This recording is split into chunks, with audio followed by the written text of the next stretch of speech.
All right, hello everybody. This is the Sights and Sounds of Earth. My name's Ian. This is Starship Studios, and we are live tonight on Starship Adventures. Here we go. Let's start going through what we've got going on tonight. The big protest that's going on tonight, mostly today. I don't know if it's going on tonight. The big protest today was in London because, as you know, President Trump is visiting there. And anytime, a country welcomes someone from another country that's controversial, people got to go out and show their ass. That's fine. I do believe in their right to protest. And that's fine. Whatever. Our relationship is very good with the UK, with England specifically. And I don't, the whole thing kind of gets me with, but it's just it's hate. It's just people that get in these circles, these like I don't know what you want to call it. They get in these echo chambers, and all they hear is what they hear from their friends and the other people on Facebook that they associate with. And what ends up happening is they end up with very harsh opinions about things, and at the end of the day, they really don't know anything about it. I love when people are these big protests, thousands of people in these protests. They'll stop them and say, "Excuse me, what are you protesting for?" And it's hilarious because everybody says something different. Everybody says something different. They'll literally go down the row. The worst for this was that 99 percenters or whatever, the 1 percenters. I forget what it was called. Something about 1%. Those there, everybody was out rioting or protesting for a different reason. And so it was kind of an interesting thing. All right, let's see here. I'm not going to talk too much about all that, anything political like that. I was a little short on time coming in, so I just threw up a few shots of Skid Row. I just like to remind everybody how great things are in Los Angeles, California, where you can go and be homeless and be fed 7 times a day. California is the home of the enablers. And there you go. All right, so we're looking around the country. What do we got going on? Radar Omega, by the way, I was pissed that they changed it because I'm always like upset at first. But I've been looking around on it today, and I'm actually fairly happy with some of the changes they've made. And I'm unhappy with a few. But, the point is a little bit of a learning curve, and I'm going to have a better tool for you guys, and that's going to be awesome. Hello, everybody that's coming in. Coco, Junior, Rootman, thank you, everybody, for being here. I appreciate that. All right, so let me go ahead, and now that I've got a second, let's pull up our one storm chaser that we have here. Our storm chaser tonight that we've got on Radar Omega is Tornado Pagey. And they are they're in Delhart, Texas at this point. And they are following this supercell right here. There you go. And I've also got another few cameras in this area. So let me bring up. I thought I had something closer than that. This is pretty far south. It's a neat camera though. Let me put that there. Let's see what else we got. Oh, there it was. That's the one I was looking at. Vegas, Texas. This is near Amarillo. Something about Amarillo by morning. No, good Garth Brooks song anyway. I think it was Garth Brooks. No, it wasn't Garth Brooks. Who was that? I love country music, but not love. I'm a rock and roll guy. But there's some country music I love, and I do love that song Amarillo by Morning. It's a rodeo song. And it's pretty good. And I said Garth Brooks sings it, but I don't think Garth Brooks sings it. Oh, we just lost our storm chasers just that quick. They'll come back up. We'll leave it on for a few minutes and see what happens. All right, so there we go. There's our full run. We've got all kinds of stuff going on tonight. Most people, they'll tell you in news, never tell them it's a slow news day. They'll tune out. But I err on the side of honesty. It's a fairly slow news day. We're at work. There's still a lot to cover on the whole Charlie Kirk thing, and we've been doing a lot with that. But something else we covered today the local media was talking about global warming today again, and they were like, "There's a new website where you can go and you can see the global warming and all this." And I'm like, "Really?" So anyway, I'm gonna pull that up in a little while, and we're gonna look at that. I should have had that pulled up, but like I said, I was late getting in here. I just walked in here and woofed down some food real quick and got on here, so I didn't have a real chance to do a lot of prep tonight. Let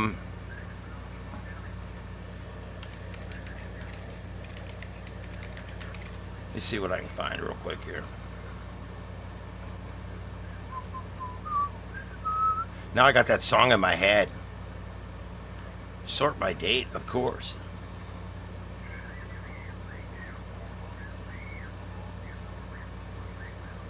Oh boy, well.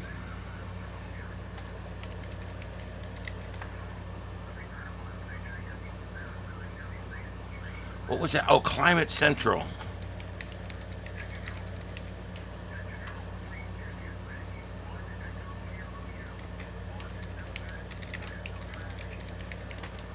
Boy, they're not really, oh, there we go. See, they're not very, not indexed very well.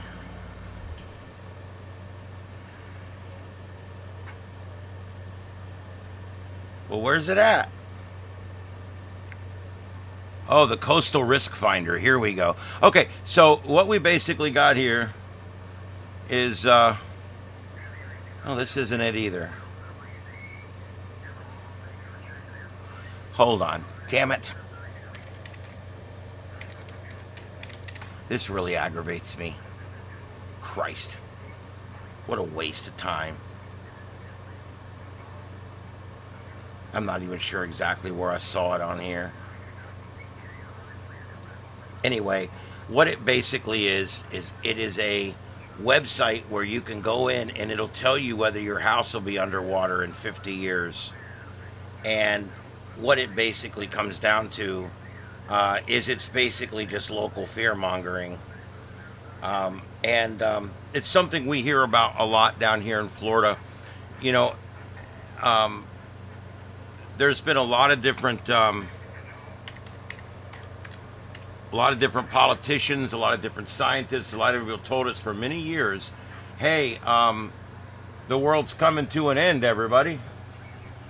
You know, the whole world's coming to an end, and we're all going to die and all that kind of stuff. And, you know, the bottom line is Al Gore told us 30 years ago that, almost 30 years ago, that water would be running in the streets of Miami by 2010.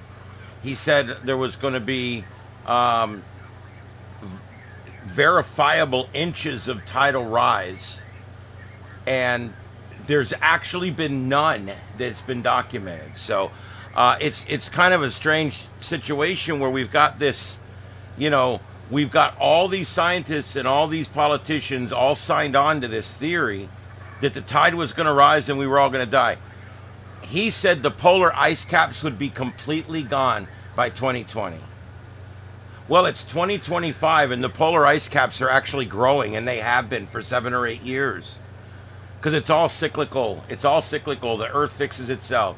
So I just thought it was interesting. I'd like to find this, but I don't know if I'm going to be able to. I'm really aggravated that I can't find it, because I actually found it and gave it to Trey, and we ended up doing it tonight on the show, and I thought that it was really good because it shows you it basically shows you the whole greed factor involved in this stuff. The whole, hey, you know, who signs on to this stuff? Well, solar panel companies, windmill companies, politicians that need to get reelected in blue states. Anybody that can benefit from it for themselves signs on board, and suddenly they're a climate activist. The truth is, the climate activists use up more carbon going to meet with other climate activists than most of us will use in a lifetime. It's kind of a joke, really.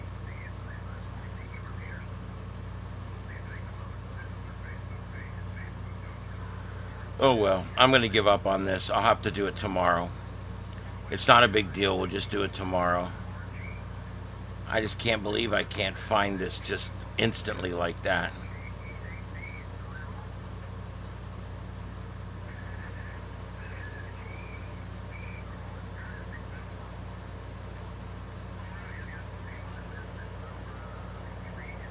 Okay, well, that's it. We'll just call it. I can't find it. It's gone. All right. It's not a big deal. You put in, you show your, it shows a map, and you just move the slider, and it shows the water flooding everything.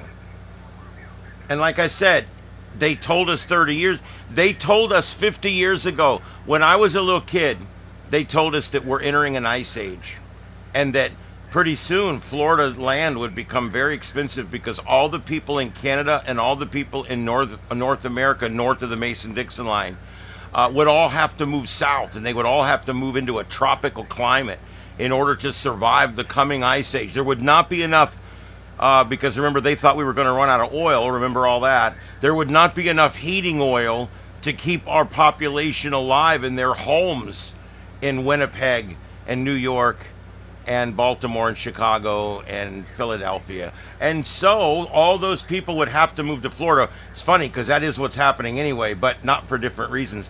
But the point I'm trying to make is they thought we were all going to die of an ice age. That the ice was going to come down and take over everything. And then sometime in the mid 80s, they completely changed their mind. In just a couple of years now, the globe was suddenly warming. And all the stuff, and they had all these facts about the globe warming. Well, it wasn't warming, it wasn't.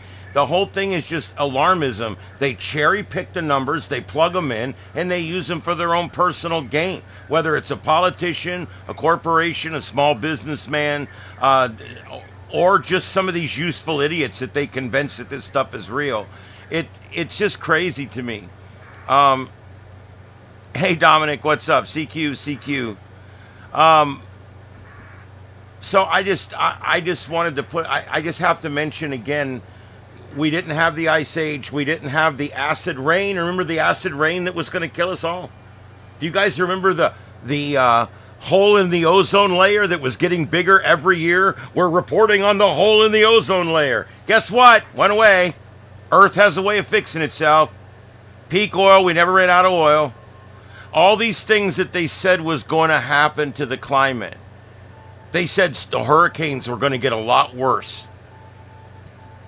Well, let's talk to West Palm and Galveston about how bad storms were, I don't know, 100 plus years ago. Because storms have been just as bad now as they were then. And then we have seasons like this where there isn't any storms. It's like crazy. We're not in a cycle of busier storm cycle right now. As a matter of fact, it's waning off. So yeah, I the whole thing, in 20 years, they'll be saying, we were wrong. It's cooling. Everybody's got to move south. We're not going to, I mean, are we going to go back to that next? I don't know. We flip-flopping around on what's going on with the world. The truth is, we don't know. And the second truth is, whatever we think is happening so far has not happened. Do you know how many global calamities they have correctly forecast? 0. Not a single one. They have not successfully forecast in any way any single disaster. They have no idea. They said that we were going to have so many people on this earth by 2025. Yeah, I like that. By this year, we were going to have so many people on this earth that we wouldn't be able to feed them all, that people were going to be dying. Famine was going to be spreading all across Eastern Europe and Russia. Famine was going to take over North Africa and the Middle East. Famine, and there would be not enough food, and we were going to fight wars over food because of population boom. It didn't happen. Guess what? With education, people quit having a bunch of babies. They don't have a farm anymore. They're not raising kids to go out and pick wheat. Okay? You don't need kids anymore. I didn't have any by choice. The whole idea here is they looked at the numbers in 1970 And they said, oh my God, at this rate, we're all going to die. Well, guess what? Everything changes. The earth has a way of fixing itself. In every single case, the earth has a way of fixing itself. And that to me is the most important part of this whole thing, is that anytime we see something that looks bad that's on the horizon, the earth fixes it long before we even figure out what's wrong. And I know that sounds crazy, but I want you to think about it. It's actually true. Every one of these problems that started popping up has gone away. Even population. You know what fixed population? Education, medical intervention.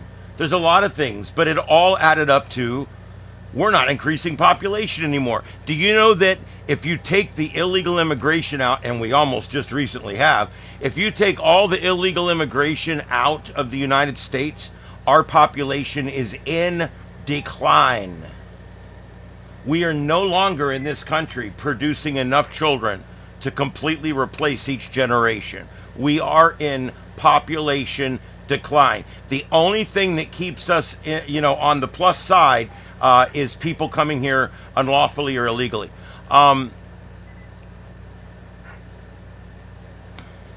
Yes, Dominic, you're absolutely correct.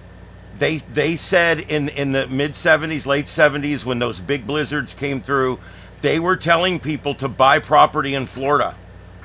They were telling people to move to Florida because that everybody north of the Mason-Dixon line would not be able to survive. We're going to run out of oil. And when we run out of oil and the winters get colder, everybody dies. And none of that happened. They've not been... You guys, if you guys know of a correct prediction that's plus 20 years or more that's come true, please let me know. Because I can come up with about 50 that did not come true. And that's kind of crazy.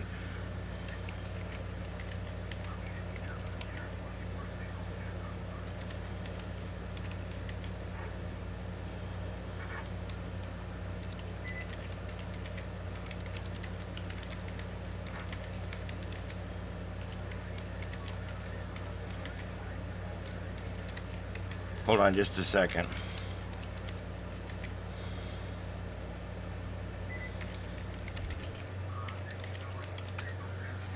So anyway, let's see. The Black Death started with a mini ice age, which caused the bacteria to act differently and destroy. Yeah, yes, exactly. In the digestive tract of mice, I've actually heard about that. Lasted until the Industrial Revolution. Wow. Well, there you go. And what got us out of it? Advancement. And the earth fixes itself. And we're of the earth, so there you go. The coming ice age, I talked about that. That was in the 70s.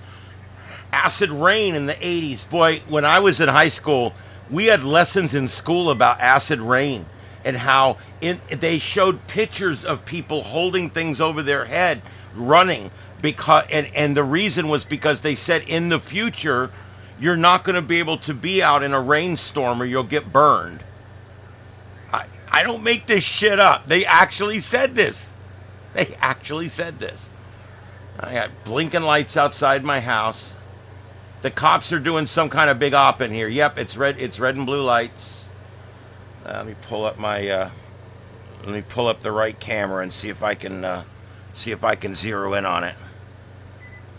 See what we got here.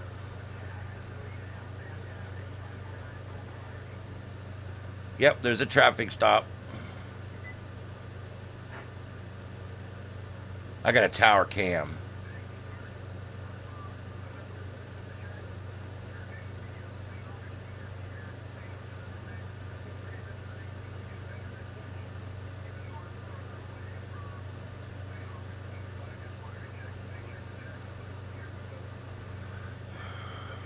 Give me just a second.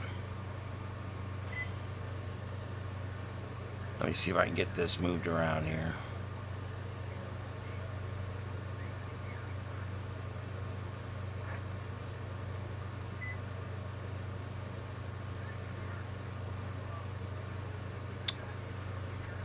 I'm going to be going back to OBS for my main. I've been using OBS on all the other computers, but now I'm going to be going and I'm going to use OBS for this broadcast as well. I'm using Streamlabs right now.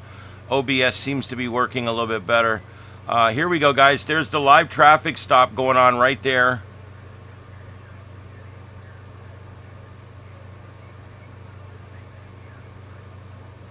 You can see the cop standing right there.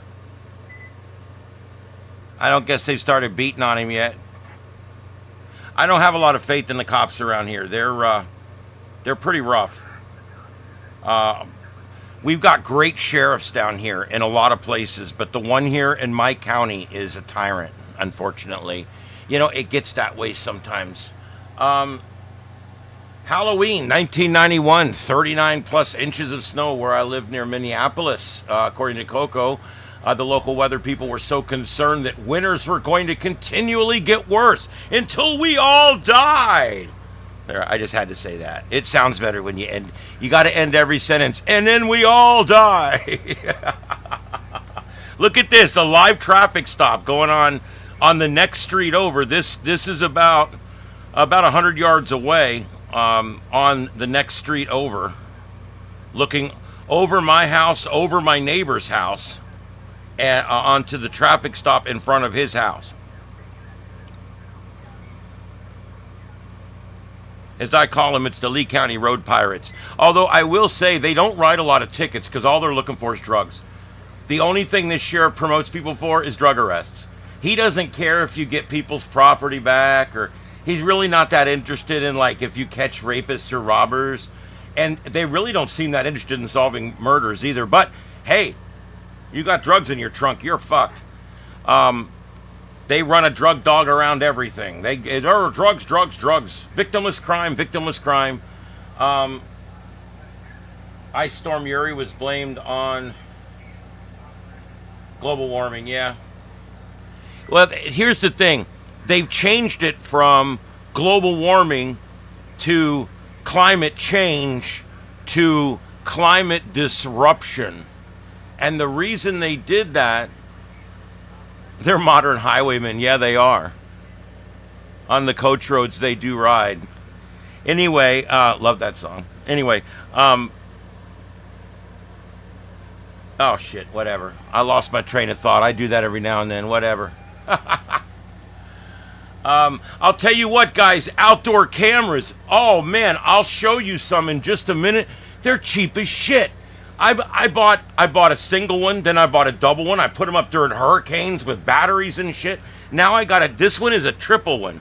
I'm looking at two other cameras as well, but they're not showing the traffic stop. They're both fixed, but the one on the traffic stop, that's actually, it moves 360 degrees. It goes up and down. It can shoot straight down at the ground, and it goes just above the horizon. It's pretty cool. How much you guys think?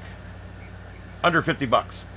Just be careful the one you buy. Make sure, I'll show you the ones I got. Make sure that you buy one that you do not need to have a service.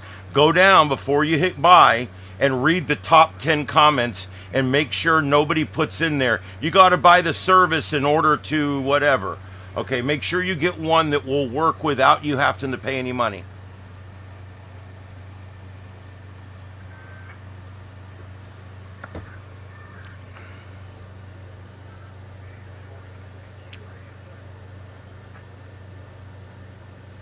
Yeah, my neighborhood here, this is like a lower middle class neighborhood, so they're in here all the time.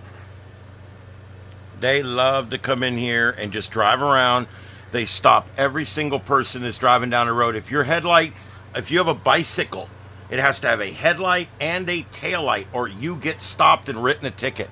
Or at least stopped and run. They run your name, they run you everything. They got tag trackers all the way around this neighborhood. Every time I drive to my house, I get photographed and tag tracked. And then when I leave, I get photographed and tag tracked. Every single, there's 10,000 people that live in this community. And of all of us, believe it or not, we all get photographed and checked and logged into our home at night. And then when we leave our home to go back out into the normal world, we are photographed, tagged, and tracked out, just as if there's like at the front desk. I mean, you got to we literally check in and out of our neighborhood. They know anytime my vehicle's in here and when my vehicle's out of here. And they can go back and look at my pattern and see what time of the day I move, what time of the day I come and go. And if they want me, they can see I go to work at 2 o'clock every day or whatever. They sit down the road and just wait for me to drive by the tag tracker. Or they just pull the tag tracker up and they put a flag on it and it sets off an alert in their car when I drive by. It's scary and it's bullshit. You know what? Let me tell you something. It's a violation of civil rights, first of all. It's a Fourth Amendment violation to be photographing you and logging you down like that. Now, it is legal to take pictures in public, and I'm not saying it's not. But this is a little more intrusive than that. This actually records your personal information and keeps it for posterity. And it compares it to other things in order to implicate you in crimes. This is a bit different than what we're talking about. And I do believe it's a Fourth or a Fifth Amendment violation for sure. And I don't like these tag trackers. Because here's the problem, okay? Let's say, I said this just the other day, you're driving to go get some Robitussin in the middle of the night for your daughter. And that same night, some guy gets killed in this same neighborhood. And the killing happened 10 minutes before you drove by the tag tracker going to get that Robitussin. And then let's say when you drove back in, it didn't scan you back in. Or let's say you came in a different way that didn't have a tag tracker. Looks to me like you went in there and whacked that guy and left. You're going to be in an interview room. You're going to be explaining your innocence, which you're not supposed to have to do in this country. You're not supposed to have to prove your innocence in this country, but you do. What could this possibly be out here? What could this guy have possibly done? You know what he did? Rolled stop signs. Everybody rolls stop signs in here, and they pull people over all day long for rolling stop signs. Yep. Yeah, I don't like the whole plate reading thing. It's getting really bad. It's going to get to the point now they're all linking up into a nationwide network now, all these tag trackers. And the departments are all joining these national link-ups. And so it's going to get to the point where they know where you're at, right down to the neighborhood. They're going to know right down to this group of streets of where you're at any given time. Do you think that's okay? What if I'd have told you 20 years ago that in 20 years your government's going to have thousands of tag tracking cameras all around your county, and every time you go somewhere 24 hours a day, you're going to be tracked and tagged and logged and photographed, and that will be kept forever so that we know anytime you go anywhere and do anything? I don't know. I just don't really like that. I think that's crazy. So anyway, let's see here. Let me get, hold on, what the hell? Oh, I see. Okay, that'll work. All right, guys, stand by. I'm switching the screens a little bit. I'm going to keep this up on a smaller screen. We'll just do it that way for right now. Oh, that's already there. That's good enough.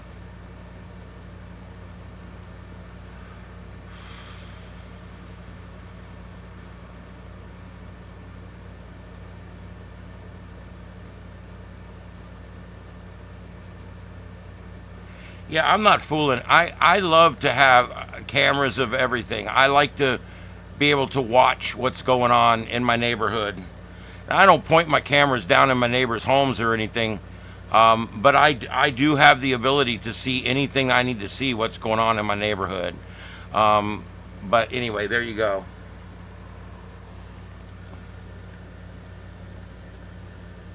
And you know what? And you got to always photograph the police. They should all have body cameras anyway. It's 100% legal. Oh, there, he turned his lights off. You can see the car now. Now we can. Now that the lights are off, we can actually see a lot more. You can't see anything to the left. It's all completely occluded there because of that tree.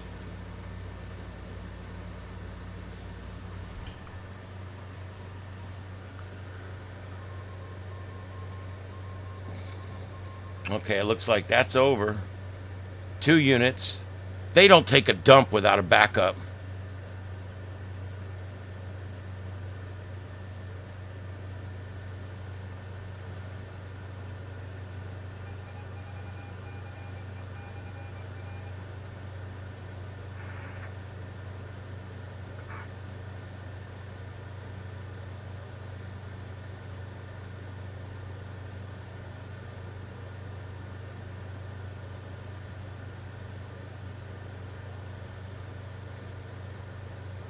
They turn around, go back the other way. I don't know. Maybe I don't think that was them. All right. So anyway, let's get back to here and see what we got going on. So anyway, I'm going to finish this list up real quick.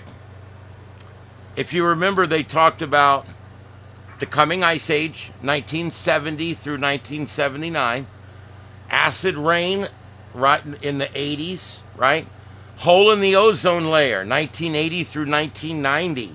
Public warned of mass skin cancer outbreaks and agricultural collapse due to a large forming hole in our ozone layer. Arctic ozone thinning stabilized and never became a problem. Global famine, 1960 to 1970. They actually wrote a book called The Population Bomb, 1968, predicted worldwide famine by 1980s.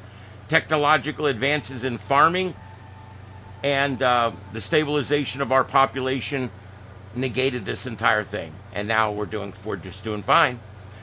Peak oil. Experts warned oil supplies would run out by 1990 to 2000.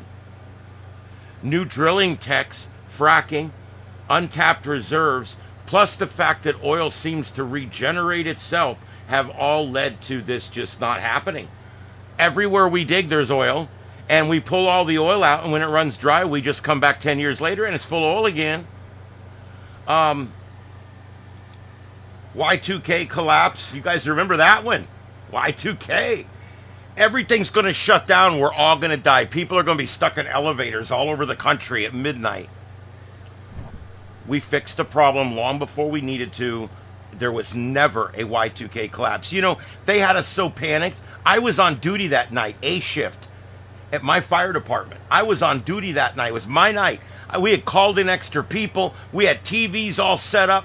We had a standby room with radios and stuff. Everybody thought that this was going to be a big deal. All the departments had called in just a couple extra people. We had extra trucks manned in the county, and turned out to be a big Everything went fine. All the computers were fixed long before there was a problem. The problem with Y2K was all the early computers, the year was only 2 digits. It was 88, 89, 90, 91. Well, when you get to 2000, what happens? It flips over to 00. And most of the systems were not designed for this happenstance. So they just had to be fixed. Updates came down. We got disks for our fire program that had to be put in. Windows had a fix that came down. And it just added the 4 digits. So it went from 19 to 20. 2000. No big deal. That was Y2K. And then we had the overpopulation doomsday, and that was 1960 through 1980. UN and academic studies claimed that billions would starve by the year 2000. Instead, global hunger risks have fallen steadily ever since, and today there's very little famine globally. Polar bear extinction. Predicted to vanish due to shrinking Arctic ice. Populations have remained stable, however. They said that by 2000, the polar bears would all be dead. They're doing great, by the way. Disappearing islands. Activists warned islands nations like the Maldives, and would be completely underwater by 2020, and that we would have to evacuate the entire population of about 35 different nation-state islands. That never happened. The tides have not rose one effing iota, okay? Mass species extinction. From 1980 to 2000, they continued to warn that predictions that half of all species would be gone by 2020. Well, biodiversity keeps the switching things out, but the truth is, we have the same number of species we had then. Some have gone, some come, some go. But the point is we haven't seen any mass extinction of any specific kind. Running out of fresh water. In 1990, they warned us in the U.S. and Europe would be facing major water shortages by the early 2000s.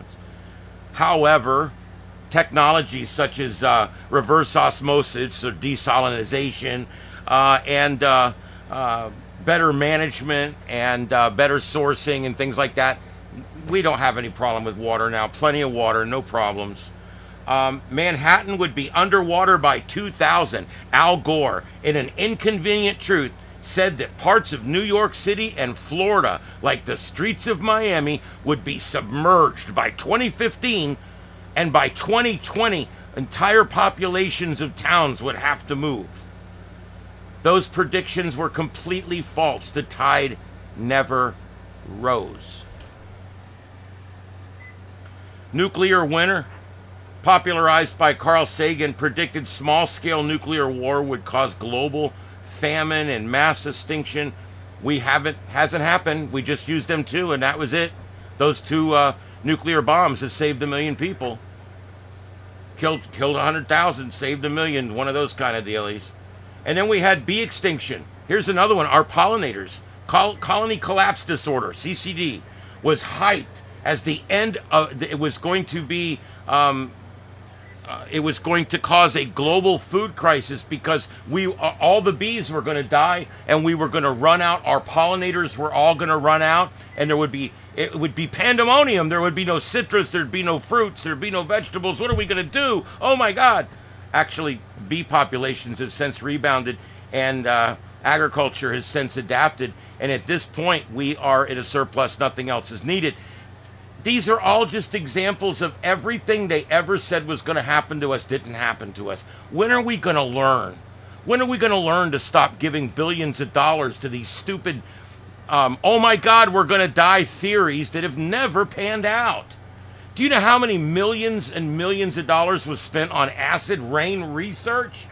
Do you know how many thousands of flights we did trying to track the size of the hole in the ozone layer? Oh my God.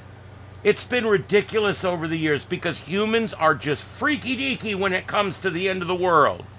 We make movies about it. We talk about it. We make TV series about it. We write books about it. We're all got this end of the world fetish going on, and some worse than others. And some people sit around all day just thinking about, oh my God, how can we all die soon? It's like, I don't get it. I truthfully don't believe there is any coming calamity. The most likely calamity you never hear about, and that's a solar storm. We could all be simply wiped out and die from a solar storm at any time.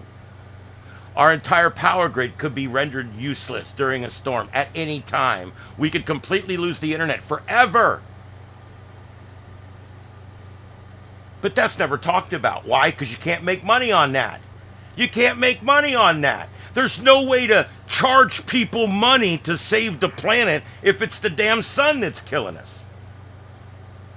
So what ends up happening is nobody talks about it because there's no way to make money on that one. Oh man, that whole sun thing sounds interesting, but I can't find an angle to make money on it. So let's go back and talk about global warming again, because we can certainly find an angle on that. It's all about the money. And everybody's like a total chicken shit when it comes to the end of the world. If it's the end of the world and we're all going to die, guess what? It's the end of the world and we're all going to die. I mean, we sit around worrying about it. The truth is this world is more stable. Our health is better. Our medicines are better. Our economy worldwide is better than it's ever been.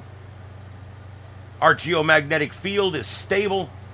Our sun just came right out of a peak and it's doing okay. It hasn't killed us yet. And the truth is none of these things on this list ever came true. And now today, when they tell us this is what's going to kill us, that's what's going to kill us, ask them, what about these 15 things? They never killed us.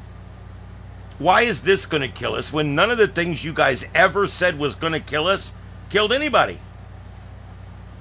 Not a single thing that you've ever told us is going to kill us has come true. Why would I believe you now? This is why I do not believe in man-made global warming. I don't even believe in global warming. It's not true. We're not warming. It never happened. The tides aren't rising. The temperatures, the small amount of rise we've had is easily heat island effect explained. And I'm telling you guys, Junior's correct. You be prepared as you can and you don't worry about it. That's the bottom line. I'm telling you guys, do not trust anything these people tell you. If you're one of these people that used to believe in global warming, or maybe you still do, look it up for yourself. Ask ChatGPT to give you all of the global calamities that they actually called and got right, because there isn't any. Every single thing they said we were all going to die from, no one died from. As a matter of fact, they've all completely fixed themselves. Even overpopulation. Do you know the only continent that the population's growing on right now? Would you guys want to guess? It's Africa. Africa still, they're still having babies over there. But in Europe, population's been in decline for years. As a matter of fact, Western Europe, Eastern Europe, population, we're percent a year. We're coming down. The Middle East is stable. Russia coming down, especially since they keep sending them all to die. I'm telling you guys. And then you think, okay, here, what about Australia's population stable? China's population is stable. You know, China used to tell you how many kids you can have. Guess what? You can have 3 now. You know why? Their population is in decline. It's in decline. We were worried they were going to become 1 billion, 50 billion, million people, and they were going to just walk all over the whole world. That was another thing that was going to happen that never happened.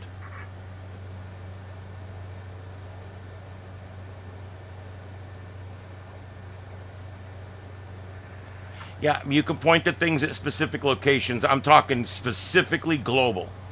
I'm talking about global things. There's always going to be earth calamities going on. There's always going to be people dying from tsunamis, as many as 100,000 at a time. There's always going to be great storms that come in and take out 100 people, 1,000 people. That's going to continue happening. There'll be a little famine here. There'll be a little acid rain there. But the point is, none of these things that were going to kill us ever got any worse. They never got any worse. And right now, we're more stable. This earth is more stable than it's ever been. We're living better lives than have ever been lived.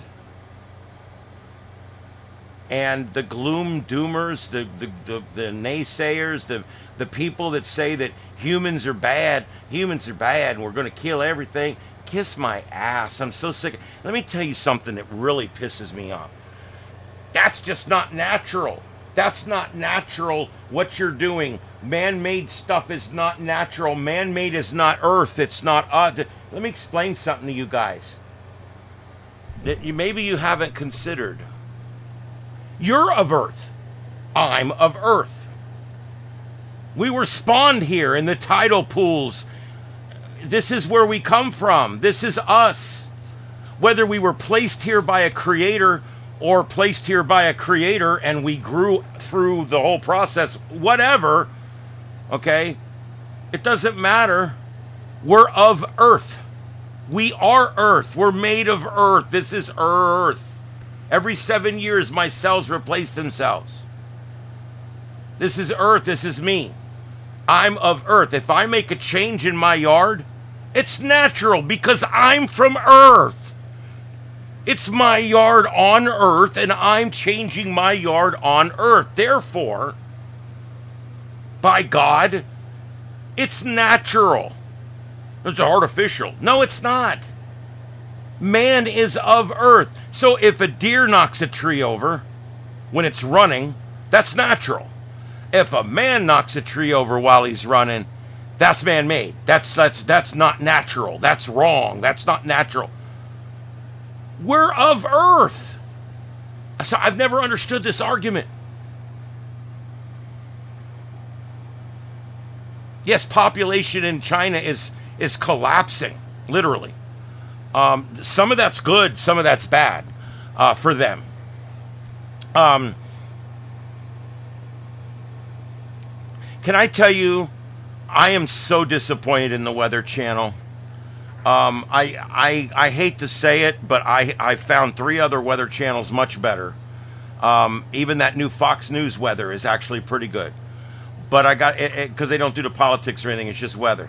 But I got to tell you, the neat thing about the other weather channels is they don't preach the global warming. The Weather Channel, I can't even watch it anymore, which sucks because I love Jim Cantori. But most of the other guys I like there they've all gone over to Fox. They're slowly all migrating over to Fox. But I got to tell you that I don't like the Weather Channel at all anymore. They used to have it going on 15 years ago when the storm was about to make landfall. They changed the graphics to red. They'd go to storm alert mode. They'd have war music playing in the background. We are in storm alert mode. We would suspend the local on the frickin' 8s, which I can't stand. And then we would go wall to wall, take down the commercials, and just go boom, boom, boom, hit after hit after hit. Studio, hit, hit, hit. Studio, hit, hit, hit. All red graphics, everything going. It was fun. I used to love a hurricane. And now, when they're doing hurricane coverage, you still get the local on the 8s. You still get all the commercial load. They do not go wall to wall anymore, ever, at all, ever. The whole storm alert mode, red packaging and all that, I don't see any of that anymore. And it's pretty freaking lame. All they've done is move the camera way back out so you can see the chick's legs. Have you noticed that? All they give a shit about is the chick's legs being on the camera. I'm like, I liked it better when the weather maps were closer and the people were closer. But now it's like I'm sitting in the back of the room trying to watch the weather. It's like, is that a cold front? I can't really see. But we saw the chick's legs and they were hot. Yes, a good eruption of a volcano spews as much CO2 as every car on this planet for 3 years. So that's why I'm saying, if we cut every single CO2 emission completely back to nothing, I don't think it would have much of a difference globally, because the changes are made by much bigger things than our tailpipes.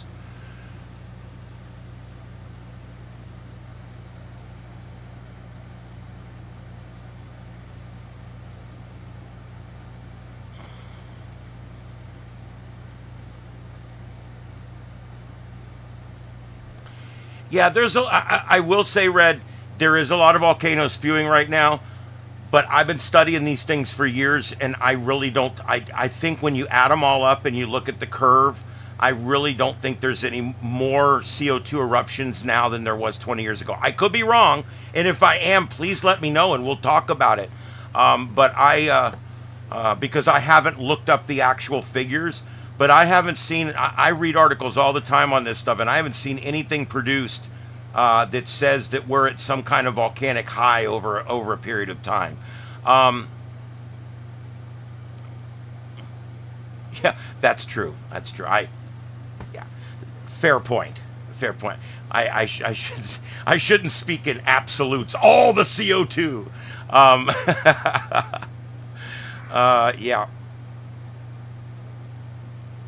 Actually, a lot of people believe that a little more carbon in the atmosphere actually would help us in the long run.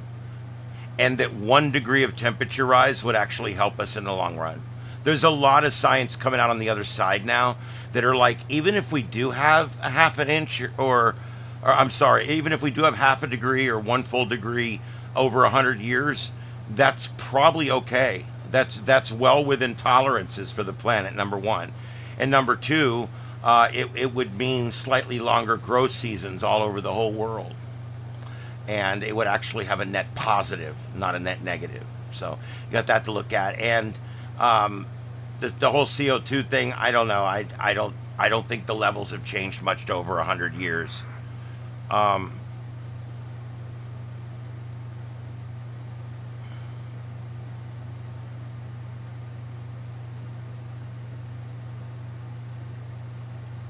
Yeah. Yeah, we can see in the records left behind in the rocks and things like that, in the petrified wood that we find and things. We can actually see. We can take core samples, for instance, and we can see that the Earth has gone through some really big calamities just in the last 10,000 years, and we can see where they've had ice ages where the ice comes all the way down into the tropics, and then it recedes all the way back up near the poles. This is a normal thing on this planet. And to immediately try to figure out what's going on and then blame it on us, we don't even know what's going on. And then they're trying to place blame. It's like, you got to figure out what's going on, then worry about who's at fault. It's all carbon tax. They want to do this offset tax thing. They've been fought at every turn. Your John Kerry, Al Gore types. 'Cause the warming's causing the cooling. That idiot actually said that one time. I want to know, Al Gore has a 15,000 square foot home in the desert, and his electric bill's about $8,000 a month. And then he gets on a private jet and he flies across the world to where they've knocked down trees to build a runway so that they can have the climate activists fly in for a big, huge meeting in their private goddamn jets. And then when they all land in their private jets, they all get in their private helicopter that flies them over to the venue. It's ridiculous. The whole thing's stupid. And they asked John Kerry a while back. They're like, hey, John Kerry, hey, dumbass, why is it that you think it's okay for you to fly private planes and private choppers and everything else? When is that setting a good example? Why is it that you can do that and yet the rest of us need to cut back? And he goes, well, the good I do negates any negative that I produce. He actually believes that because he's a pompous asshole that flies around the world telling people about this mysterious global warming phenomenon and tries to convince people to give up their gasoline-powered cars, this pompous jerk believes that the good he does outweighs the bad he does, which is exactly what carbon offset credits are. What they're saying is, you can be as naughty as you want as long as you pay the piper in some other way. Oh, and we'll provide the ways. That's how they make the money.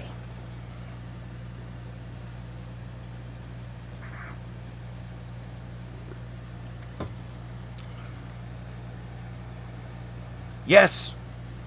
There's been glaciers all the way down into the mid-United States. We know this for a fact. You can see it.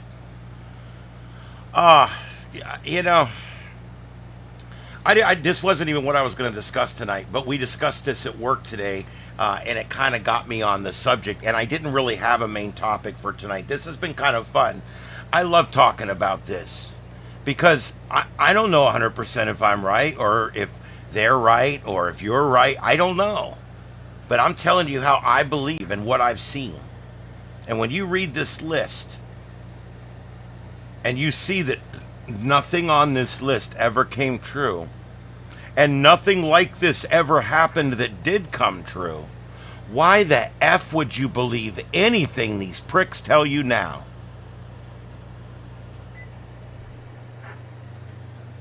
Fool me once, shame on you. Fool me twice, shame on me. And that's how I look at this. I won't be fooled again. Never. I can remember sitting around talking about acid rain at the fire station where I used to work.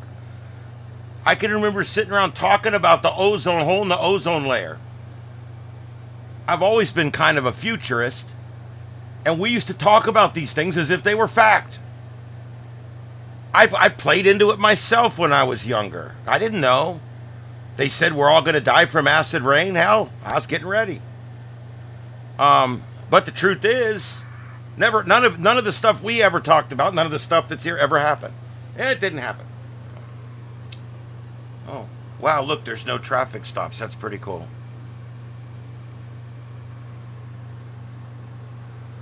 Oh, I do want to mention, you guys know I get grumpy with the cops, but we do need these guys. I used to be one. I do still respect them. As long as they're doing their job and doing it right, I absolutely respect and support what they do. We've had a bad incident that happened today in Pennsylvania. We've lost 3 law enforcement officers, and 2 additional law enforcement officers have been transported, and they are currently in critical condition right now. So this is a keep them in the thoughts kind of thing going on here. I'm going to get you some information here on it. 5 police officers shot, 3 dead in Pennsylvania. FBI is responding. 2 officers remain in critical condition. The hospital's on enhanced security. They got the guy's dead. I mean, the guy's dead. Whatever. Sometimes they add words because it sounds good. The hospital's on extra security. Why? The guy that shot the cops is dead. I mean, are they worried about his family showing up with guns now? I don't know. Oh, shut up. 5 police officers, da, da, da, da. I love how the first paragraph just repeats exactly what you read in the title and byline. The gunman, who was not yet been publicly identified, was killed by police, according to Pennsylvania State Police Commissioner Colonel Christopher Paris. He added, authorities know who they are and who they work for, but did not comment on the motive. Okay, that's confusing. I believe he means the 5 officers. Who wrote this? The shooting took place as officers were following up on a domestic-related investigation that started Tuesday, according to Paris. The 2 wounded officers were taken to the hospital and remain in critical but stable condition, according to officials.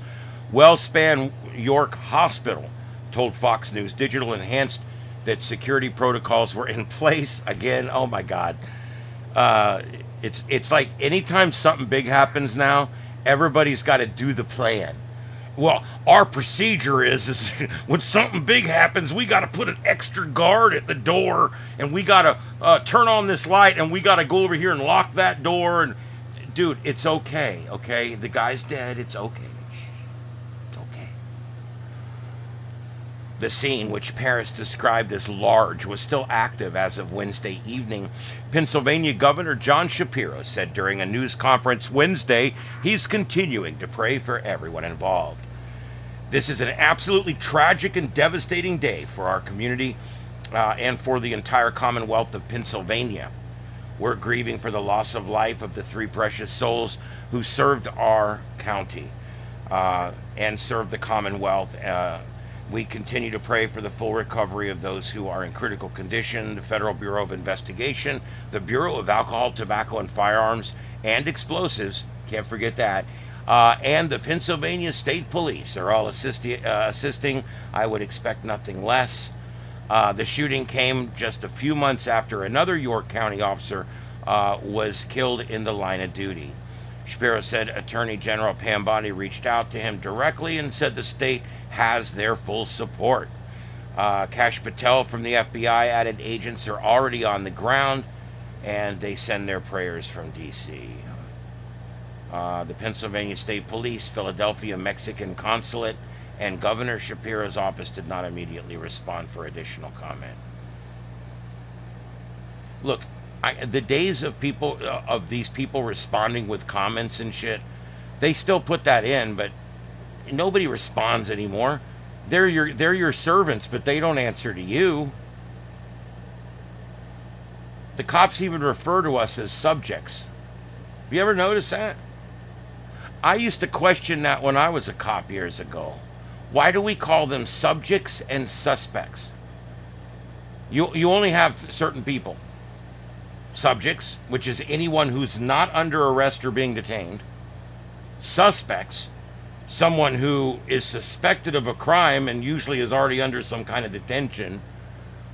And then you got arrestees, 1015s as we call them. And that's how it was. So you were one of those 3 things. So when they pull up at your house and you're the victim, you're a subject. A subject. That's what the king used to call his people. And I really take exception to it. I think it sets the wrong mindset. I think victims should be referred to as victims or citizens.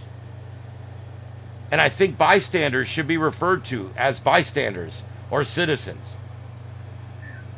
calling everybody you come in contact with a subject. And they'll do it right in front of you. Yeah, I'm out with 3 subjects. I'm not your subject, bitch. I'm not in your kingdom. What are you talking about? I hate that. I think that's part of that disconnect that we are always talking about. It's dehumanizing. Thank you, Junior.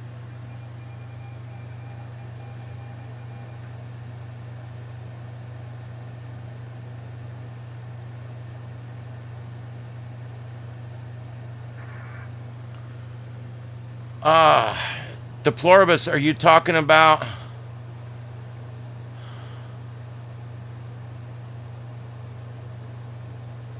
Yeah, Red, there's a lot to be said about a lot of these things they've done to reduce emissions. Brings your fuel mileage down, which increases emissions. And a lot of times it's a wash. It really is. And if they would have just left off the emission standards, you would get better gas mileage and you would have the same emission reduction. But they're not that bright.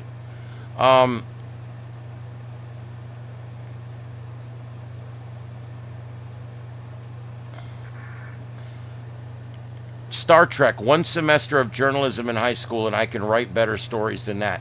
Are you talking about Strange New Worlds? Because I'll be glad to talk about that for a few minutes if you'd like. I watched the season finale of Strange New Worlds. I have not had a chance to write my review on it. I have canceled my Paramount Plus subscription, as I said I would. I only subscribe when there's a show that I'm watching active, and that's it. And that shows them that they're not going to get my money otherwise. We should be called citizens, or we should be called people, or man, woman. I don't care, but anything but the word subjects. I just don't like that. We did it the whole time I was a cop, and I didn't do it. I purposely tried to not use that word. I'm out with 2 individuals, is what I would say. Because I just didn't like that word. I don't like that word. I just don't like that word. All right. I don't know if you guys can see this. You guys... No, it's behind the microphone. I found this in... I love stupid lights. I'm a stupid light guy, okay? I'm sorry. I found this at Home Depot. It was $12. And it looked so cool. I'm like, oh, I want that. And you can change it. Does different colors, does different functions. It's just a little cheapy light, but it comes with the plug and everything. And the neat thing is, it charges. You can take it with you. Or you can leave it plugged in. $12. It was $12 at Home Depot. And I like it. If you long press, it shuts off. And long press, it comes on. And then short presses, there you go. Now it's color changing. I think it's really cool. I'll put it right here. I like it. I think it's really cool. It's a really cool thing. I'm just going to sit it right here. There we go. And I also got the other... I'll get back to Star Trek in just a second. I promise I'll get right back to it. I have a spotlight up here on my tower shooting down, but it's down low on the tower. I'm going to move it all the way up to the top of the tower, and I bought a bulb that's twice as bright to go in it. This is the Hub Space bulb that I've been buying. All my bulbs are Hub Space. This is the Home Depot brand, and it's not a product endorsement. These people didn't pay me or nothing, but I do like their stuff, so I'm going to tell you about it. This is a 120 watt replacement spotlight. So you know how bright a 100 watt spotlight is. This is 120 watts of white light, and then it will put out probably 40 or 50 watts of any other color. It is full color plus the full shades of all the shades of white. So it has everything from like a yellow bug bulb all the way up to institutional bluish white. And it also has the full color spectrum, red, green, blue, purple. So, anybody guess how much something like this would cost? Oh my God, it does everything, right? And this is controlled by app. and I set it to come on when the sun goes down, and I set it to go off. You can set it to come on, go off, turn colors. I got a whole schedule. I got one of these on my console at work. You guys remember when you were watching me at work and that light kept turning colors on the console to remind my stupid ass to do things? It's one of these. It's just not as big. It's fancy. Anyway, this is going up tomorrow, and that way I'll have a much brighter light out in the part of my yard. I do have a camera on top of the tower. I absolutely do. I just showed you guys a traffic stop on it. It's up 22 feet. It's up high enough that it shot over the roof of my neighbor's house and got us that shot. Yeah, Coco, it was $15. You got it. That's exactly what it was, 15 bucks. You can buy the little 80-watt ones for 10 bucks. I wanted to get the big one because I want it to be really bright and light up. I've got a lot of lights in my yard. Hey, Polly, thank you for subscribing. I appreciate that. We're here 6 nights a week at 9 p.m. Eastern. Plus, we do live drives 3 or 4 times a week as well. And I have another channel called Starship After Dark, where we do continuous broadcasting on 7 or 8 different streams over there. Check it out. Anyway, guys, yeah, these lights, I got 2 100 watters out in these 2 really nice fixtures I have out by the road on the corner of the intersection. The county doesn't put lights in here, not even at the bus stops. So I have these 2 like nautical looking light fixtures out there, and I've got these bulbs in them, and I use them on like yellow. I keep them like almost like bug yellow, but it's cool because on Christmas night, Christmas Eve, Christmas night, my 2 big lights out there are green and red. So I mean, you can change the colors in them. My porch light, my other front light, my light on the tower, on the front tower, and this light going on top of this tower, plus my light back here on the pole, all are the RGB LED with white lights through Hubspace.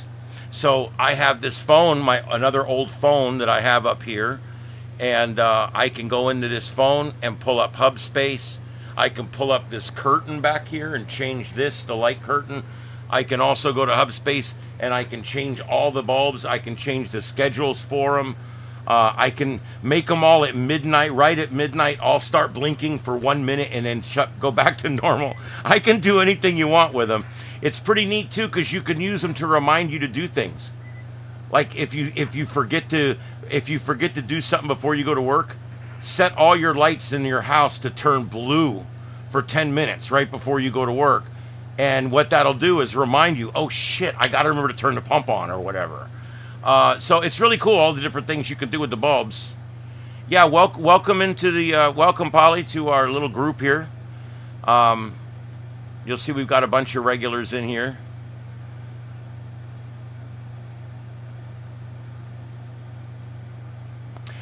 Yes, Deploribus, you can get what you're talking about.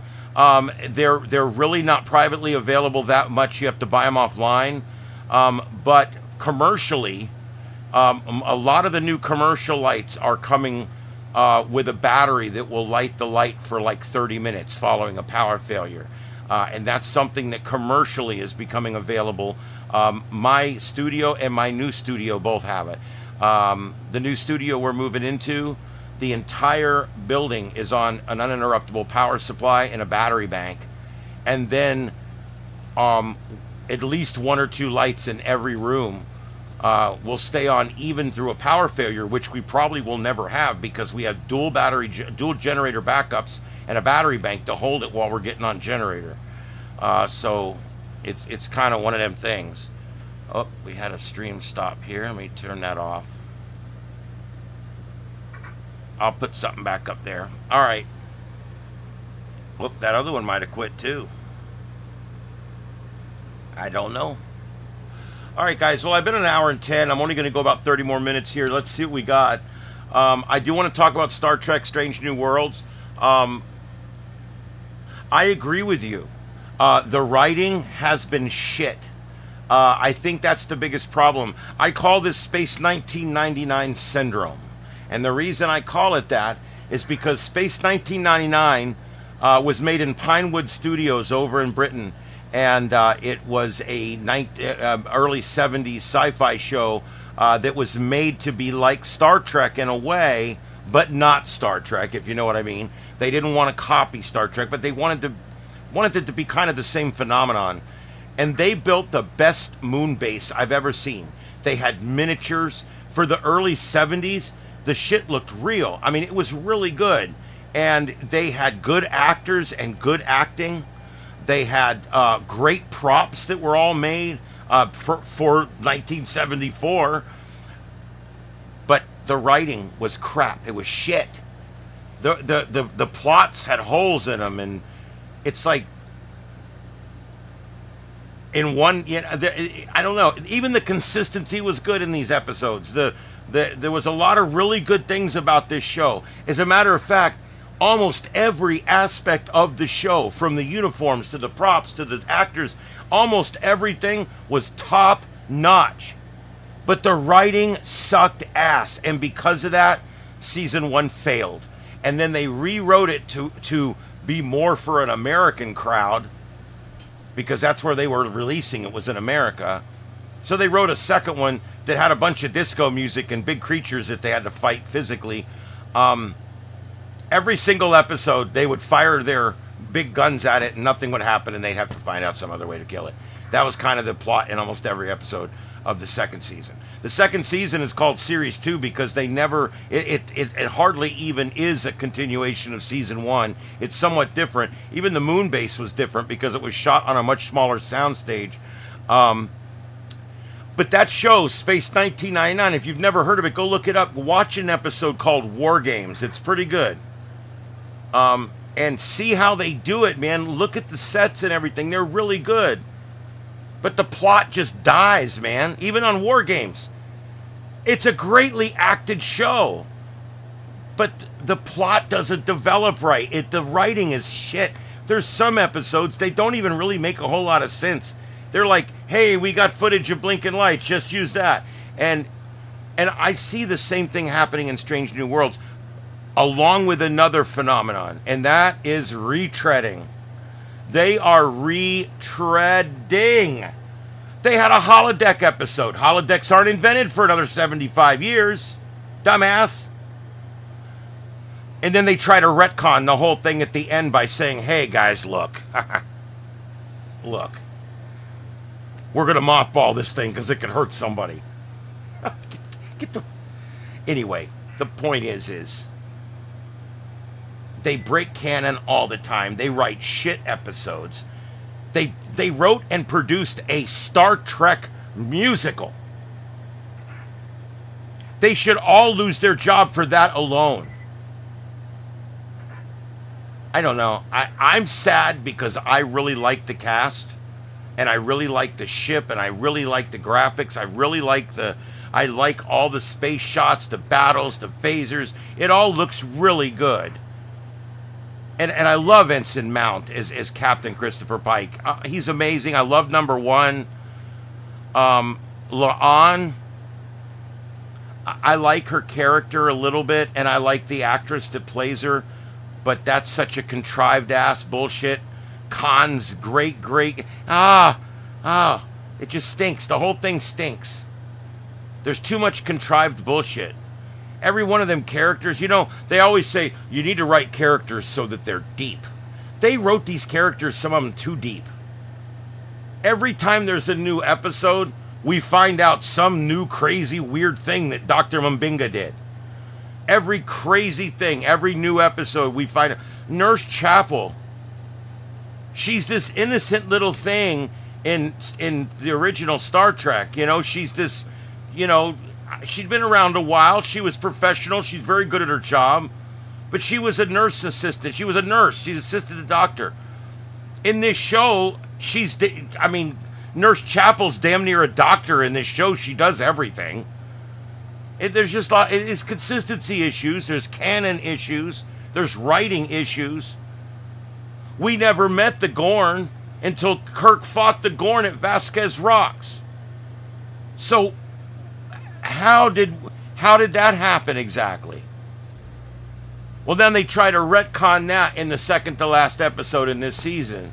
Oh, well, here's how we're going to fix this now with the Metrons again. Come on, another retread. And the whole wedding episode, complete retread. Trelane? Are you kidding me? Oh, for Christ's sake.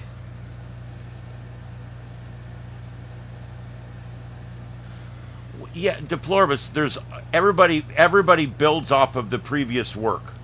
There's different between, I wouldn't mind a little fan service where we go visit something and check it out that we had heard of.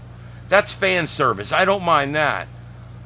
But it's just so contrived the way they're doing it in this, in Strange New Worlds. And, yeah, I don't mind if parts are taken from this and that, but they're literally redoing episodes again that have already been done, almost the same way. It's a complete retread. And I don't know. Nurse Chapel and Spock. Okay, in the original series, it was kind of established that they were never together, but yet now they were together. The whole Roger Corby thing makes sense because she did go run off with Roger Corby for a short time. But, I don't know. Who knows? I would prefer that they would have just left it alone like everything else. But here's the thing. They can't just write Star Trek. They got to write soap opera in space is what they got to write. And, of course, they got to get enough woke elements in there, too. They got to make sure they got everybody's doing everybody. La'an's doing Spock, but she's got a thing for Kirk. And I don't know, whatever. They made her Khan's great something, and I'm like, that is bullshit. That just didn't need to be. It just didn't need to be. But it's almost like they just had to find some contrived up bullshit like that. Okay. UFO. That was a Gary Anderson thing, I believe. Also, the same people that made Space 1999.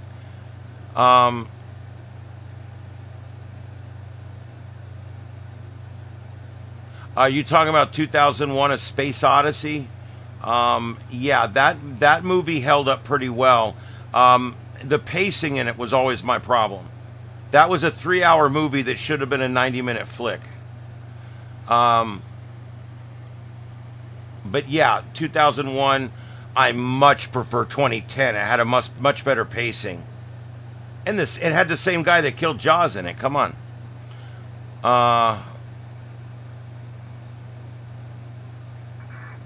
The Orville's amazing. I love the Orville. I love Seth MacFarlane. I love the Orville. As a matter of fact, when people ask what's my favorite series is, I'll usually stick the Orville in just to piss them off. It's like when people ask me, "Have you seen Galaxy Quest?" I'm like, "Yeah, it's my 6th favorite Star Trek movie," and that pisses them off too.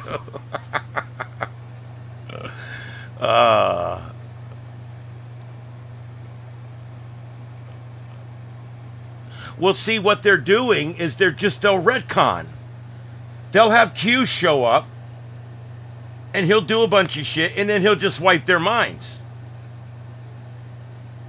They're doing resets, so they can break rules and then reset. Break rules, reset.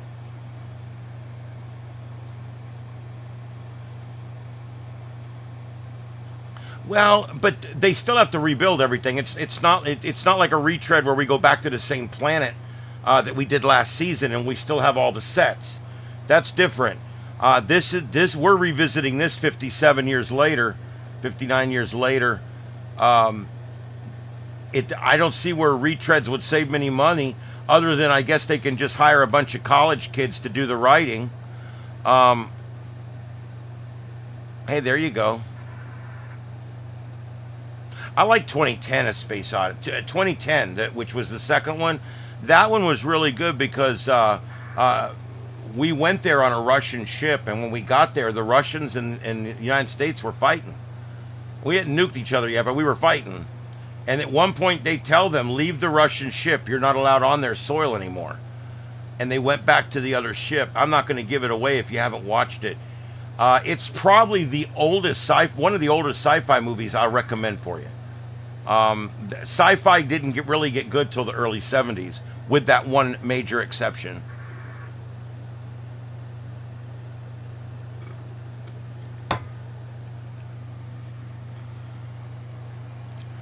I'm a big Outer Limits guy, and I also a big Twilight Zone guy. Those are my two shows beyond Star Trek, older than Star Trek. Rod Serling was a genius. I also think some of the Outer Limits stuff is just as good as Twilight Zone. It's really good stuff. You know, from episodes like Time at Last, where all the guy wanted to do was be left alone so he could read. And he wakes up one day and every human on the entire earth is gone, because I think he wished for it or something. I don't remember exactly. He wished for it. Everybody on earth is gone. And he goes to the library and it's quiet. He's got all the time in the world. And he breaks his glasses. That's the Twilight Zone. It's always a kick in the balls. And I love the Twilight Zone, man. There's some great episodes of the Twilight Zone. The one where Bill Shatner, before he sat in the center seat, Bill Shatner seeing the creature out the plane window. You remember that? And then years later, John Lithgow played that same part on a more modern movie version of the Twilight Zone. The movie, it was called Twilight Zone, the movie. And then one of my funniest Hollywood things that I've ever seen. If you remember years later, John Lithgow starred in Third Rock from the Sun. And follow me here, okay? John Lithgow's on Third Rock of the Sun. We find out later his boss, the big talking head, is Bill Shatner. Captain Kirk. Okay? And finally, Kirk comes walking on set. And he says, hey, and they do their weird thing or whatever. And he says, you're late. What happened? And Bill Shatner goes, I was on the plane. It was the strangest thing. There was a thing on the wing tearing the engine up. And John Lithgow goes, the same thing happened to me. God, I love that. That's one of the best television moments ever. And it was missed by so many people. It was just great, dude. Yeah, there you go. Congress in the Twilight Zone.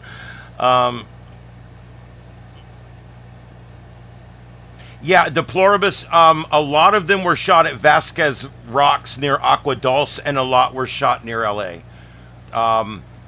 Yeah, the ones like Arena, both the beginning and the end of Arena were both shot at Vasquez Rocks. The Alternate Factor was shot at Vasquez Rocks. Friday's Child was shot there. I've studied Vasquez Rocks. I had every intention of going there, and it never happened. I had all the shooting locations mapped out. I was going there. I was going to literally shoot myself in every one of those locations.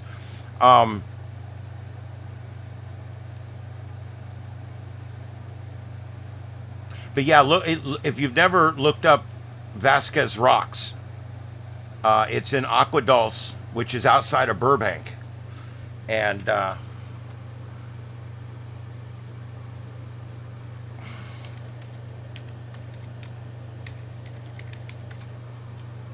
here, I'll show you guys. It's just easier.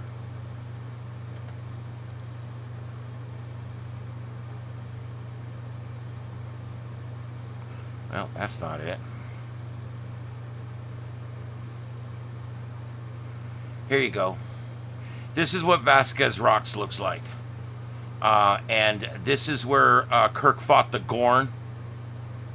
It's also Cestus 3 at the beginning of that same episode was also shot here. What they did, they sat in the parking lot and they shot Cestus 3 in one direction, and then later in the episode when he fights the Gorn, they were already on location all week.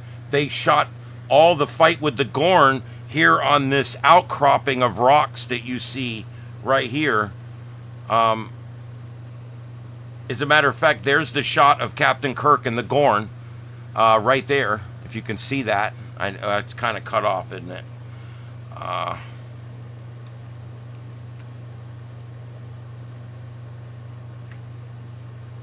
There we go.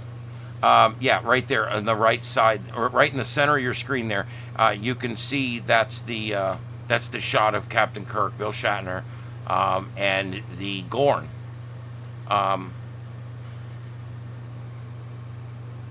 But yeah, this is Vasquez Rocks. It's a beautiful place, and there has been over 1,000 shows and movies shot there.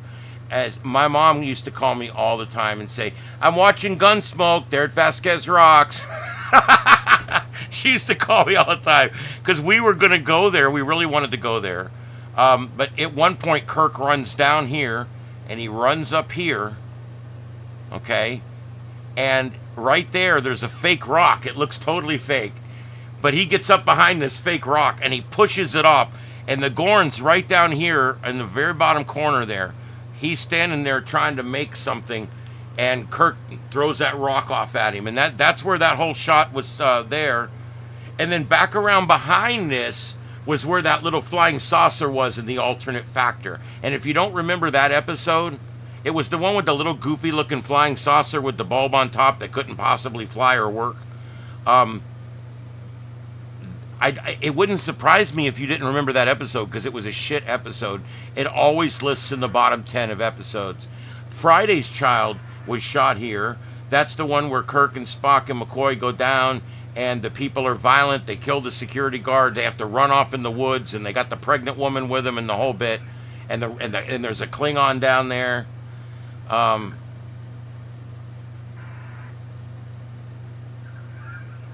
Yeah, and that was shot there, and I do believe there was another one. There was also one Enterprise that was shot there. There was at least one Next Gen shot there, and I believe there was at least one DS9 shot. Some of it was shot there at Vasquez Rocks. It is really a very photogenic location. This is actually from Memory Alpha. Let me see if I can... Nope, that didn't work. Let me see if I can open image in a new tab. There it is. I want you guys to look at this flick. Here's this picture. This is the shoot when they had the Gorn, and they were shooting out at Vasquez Rocks. And this shows you the film crew, the lights. The lights were so hot back then, they had a chimney. And you can see the big film cameras there and everything. It just absolutely amazing that we still have this shot.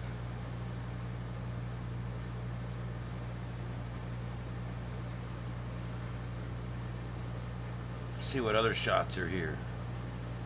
Vasquez Rocks. Yeah, I really want to go there. And but it's one of those things. It's here's the Next Generation that was shot there. These are the Mentacans, and right up there in Vasquez Rocks, we had a duck blind.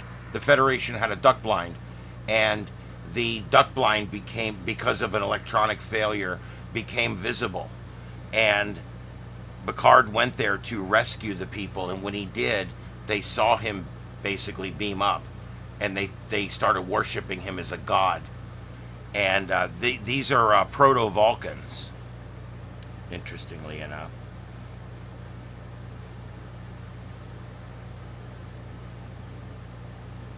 Yep, there's a lot of history out here. I mean, it was a lot of shows that were shot out at Vasquez Rocks. It's kind of amazing. A lot of lore.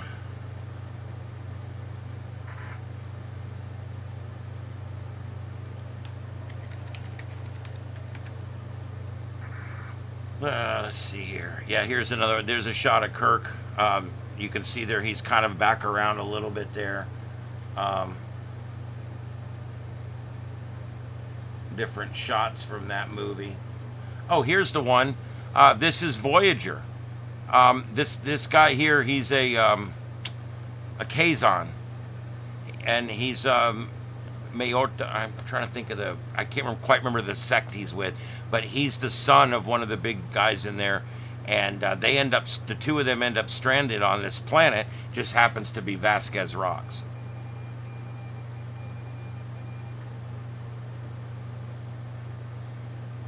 There's the Gorn. They actually had to go out and brush the tire tracks when they were shooting these scenes. That's right before Kirk kicks him in the nuts. Oh, this is that spacecraft. This is the one that I was telling you about from Alternate Factor.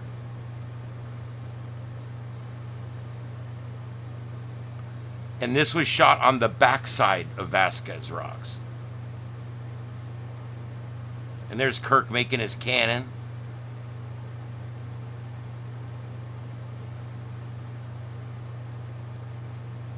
Let's see.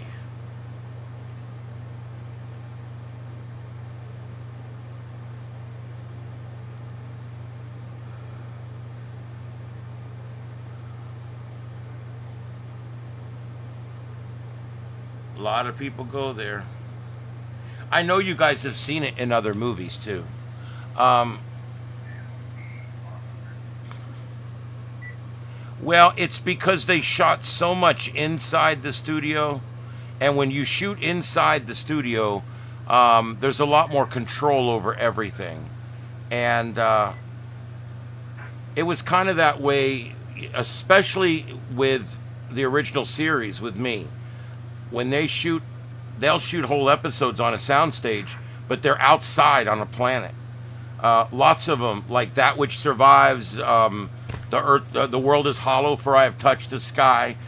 There's a bunch of them where they shot the entire thing inside with like the red sky background or whatever. The George Jetson, it does kind of like a George Jetson thing. I swear they borrowed it from somewhere, because they didn't build it, they borrowed it.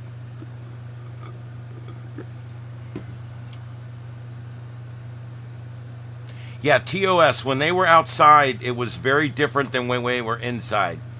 But I just chalked it up to, well, they're on this planet, they're on that planet.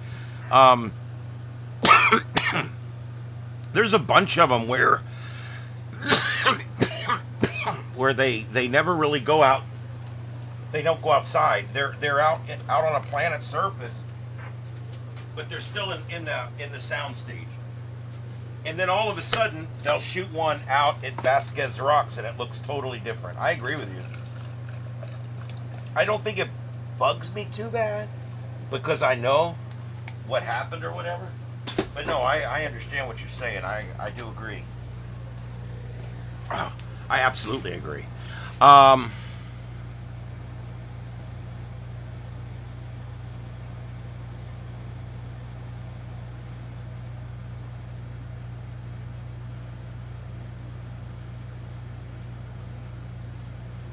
Yeah, I'm worried about this cloud seeding thing.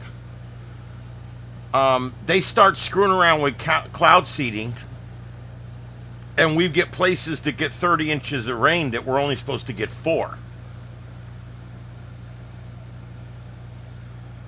And then they say, well, we seeded over there, and it was yesterday. Yeah, well, what you did over there yesterday is over here today. I don't know. I'm a little worried about that, to be honest with you. I don't know if completely banning it is the answer. I'm not the first guy that will tell you we just need to ban the shit out of everything. I don't believe that. I don't think banning everything is the best approach. However, on this particular one here, I want to know more. I really do. And we probably will never know exactly what's going on. But there's companies out there that are experimenting with cloud seeding. And we're getting close to playing God here.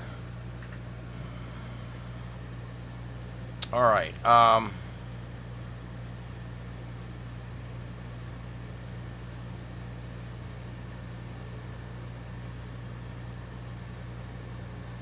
Okay. Anything else on that? And let's see what else we got to talk about. You guys put in anything else that you want to talk about. In the meantime, we'll do a little tropics and stuff here. By the way, Jimmy Kimmel's show just got pulled from television due to backlash. He made a bunch of ignorant statements about the death of Charlie Kirk, and now they've pulled his show indefinitely.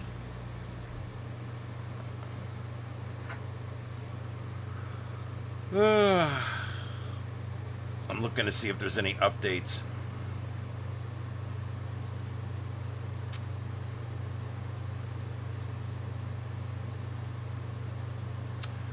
All right. Nope, I don't see anything there. So let's go. I do want to show you guys we do have some new stuff happening here. I think we might see a little busier second half here of hurricane season. At least that's starting to look like what might happen here. Here, let me get this.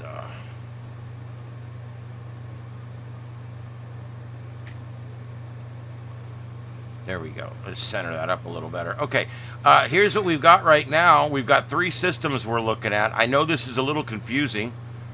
Let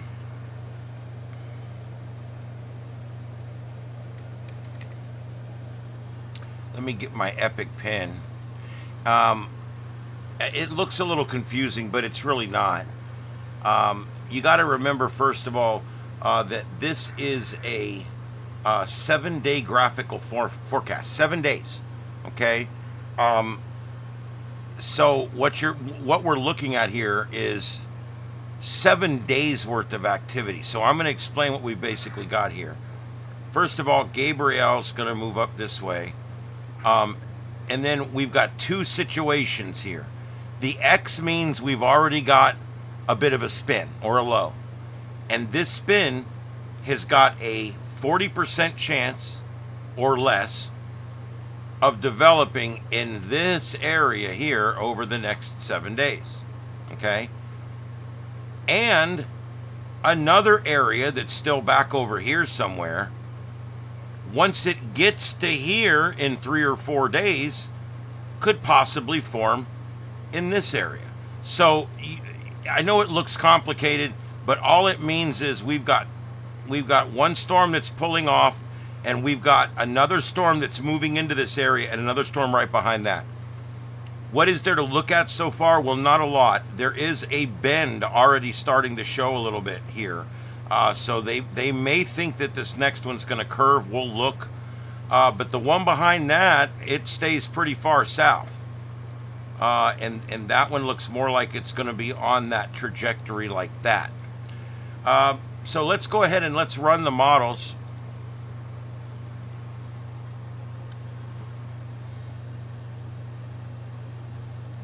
Let's do this. Here's the storm.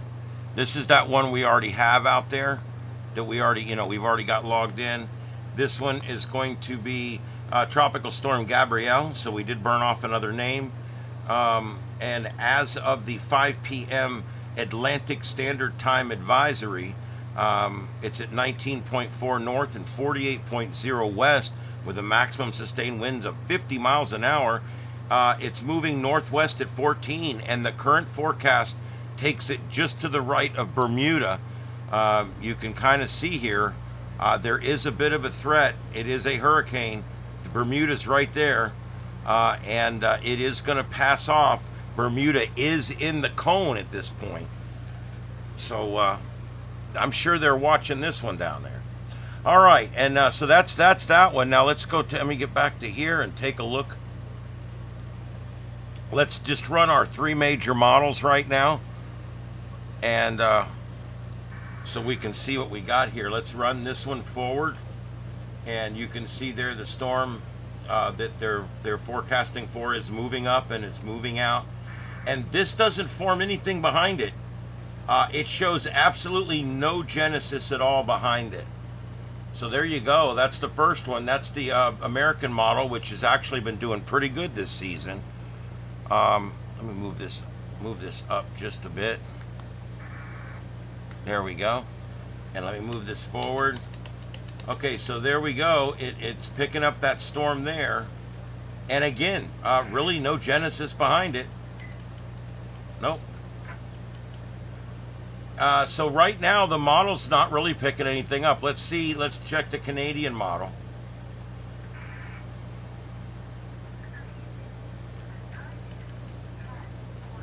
Okay, it's actually holding these things coming across, but it's showing them all going north. The Canadian model tends to always go right,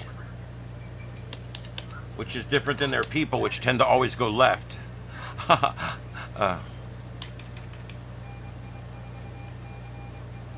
Yep, so there you go. The model's not showing much. I'd say we've got 10 days of peace and quiet. There's a few things we should watch down the road, but really nothing really that bad.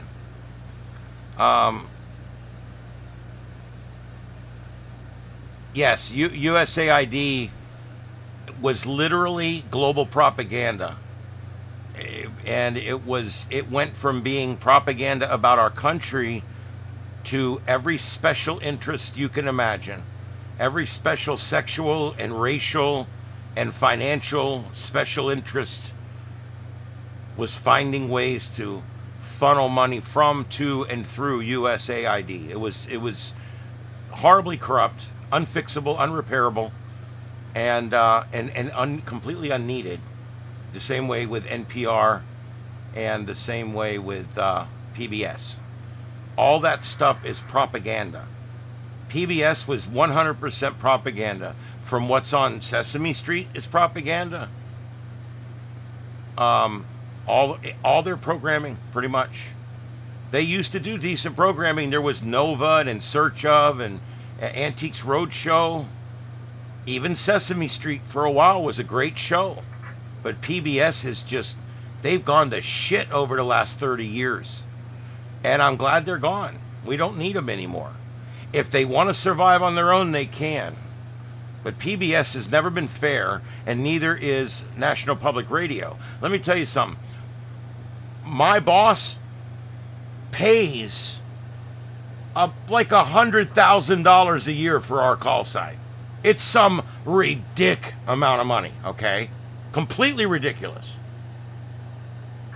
Plus, he has to pay everybody in the building, from the commercial people, the traffic people, the producer people, the sales people, the talent, the engineers. He has to pay everything. All right? We don't get any funding from anywhere. We have to make 100% of our own money. And if we don't make our money, we go out of business. We have to pay our own electric bill. We have to pay everything. We get no government subsidy whatsoever. It's 100% self-supported.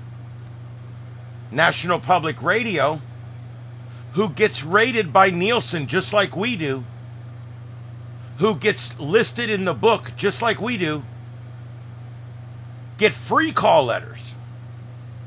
They get government funding.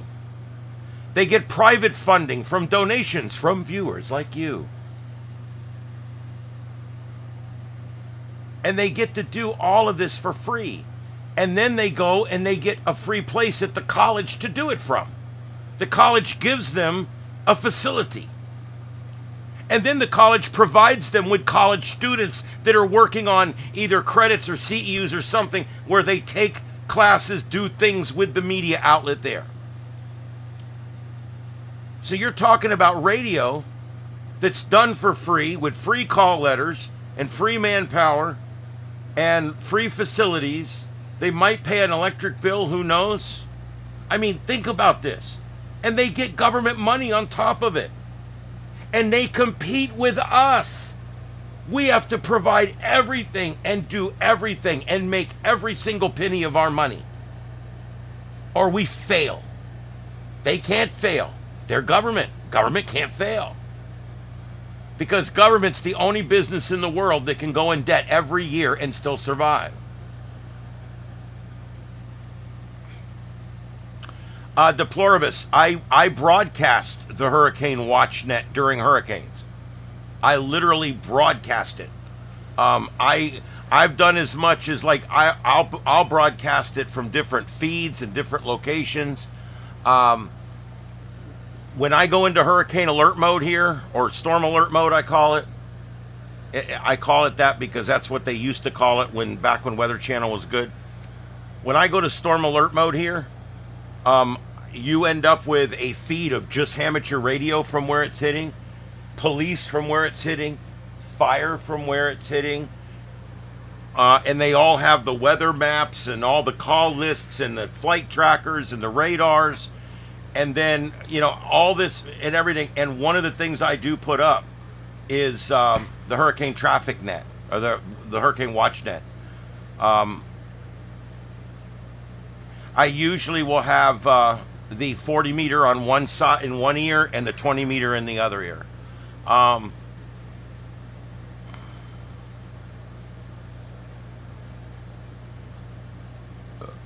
Yeah, well, I didn't see exactly what he said, and I don't know if I care if I want to.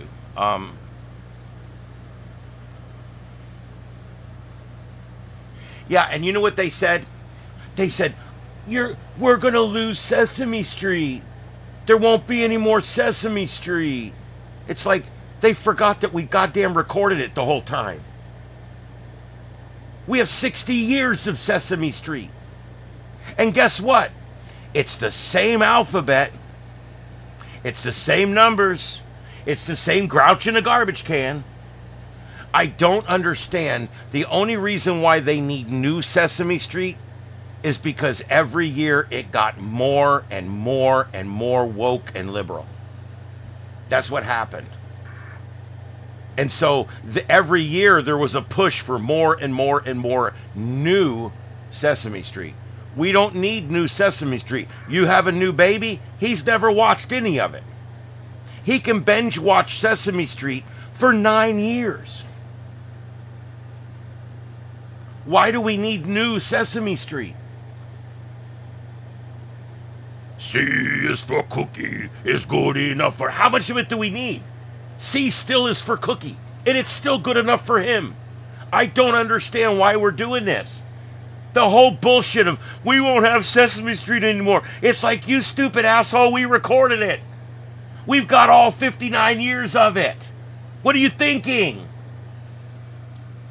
We don't need new Sesame Street. In fact, shit can the last 20 years of it and go back when it was good. Back when we all just kind of guessed about Bert and Ernie's living conditions, if you know what I mean. Look, Captain Kangaroo and Mr. Green Jeans. Oh, Kangaroo rocked, man. I remember that shit. See, my brother was 5 years younger than me, so I watched a lot of younger stuff when I was with him. So even when I was a little older, I would still watch a little Sesame Street and Green Jeans and Kangaroo, because that's what he was watching. There was another one, too. I can't remember the name of it, that was on all at that same time. Oscar the Grouch has two mommies. Bob Ross was one of my favorite. Let me tell you something. I love Bob Ross. I love Bob Ross. I even worked with a firefighter years ago named Bob Ross, but he was a different guy.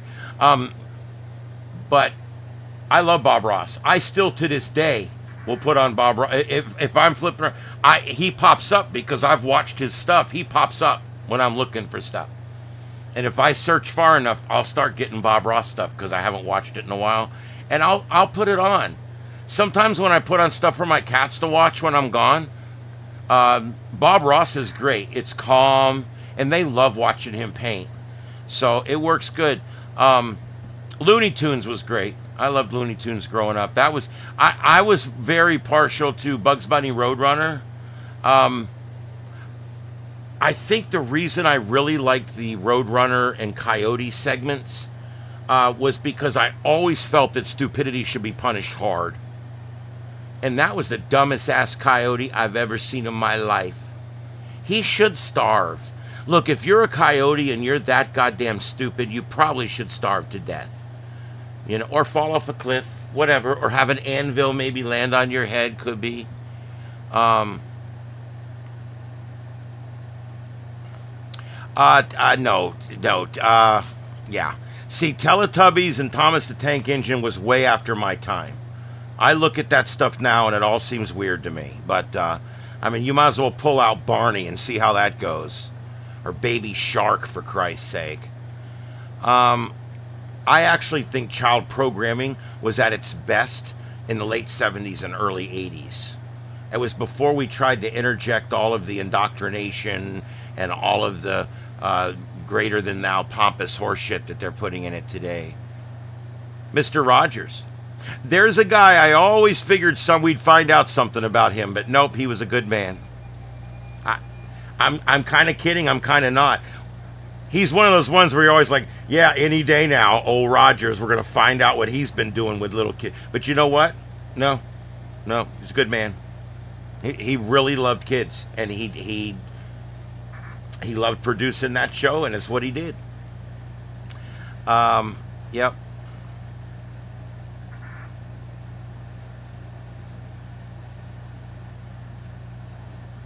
Yeah, Big Comfy Couch. If that was a separate show, I'm not familiar with that one. I didn't watch any kid shows after my brother grew out of them, and that was it. I had nobody behind that, and I never looked back. I always watched adult television mostly growing up.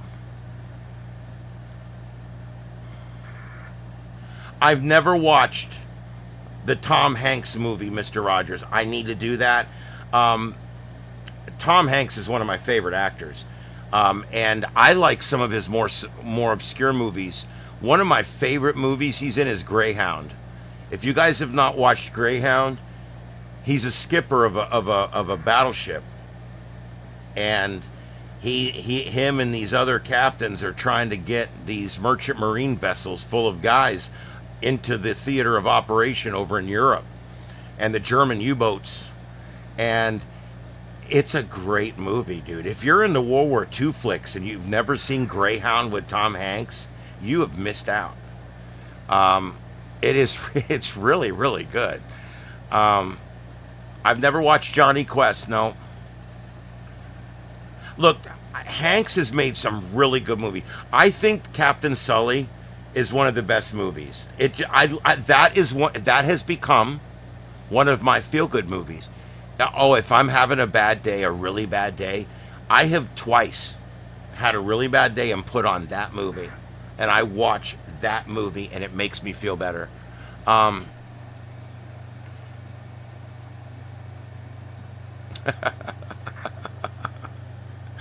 There you go, Dominic. It never made you want to like get a big spring and put it under the road or anything, or tie a rope between two rocks, or oh my! I of all of them, my favorite Bugs Bunny Roadrunner segments were Marvin the Martian, of course, with Bugs Bunny. He took my ammonium P-32 space modulator. I used to love those. They were always on the little space station running around, and he's like, I gotta blow up Earth. It's in my way. I can't see. And then my absolute favorite of all was the Roadrunner and the Coyote. I don't know why. That Coyote needed to die, dude. I didn't hate him though. I just thought he was really stupid.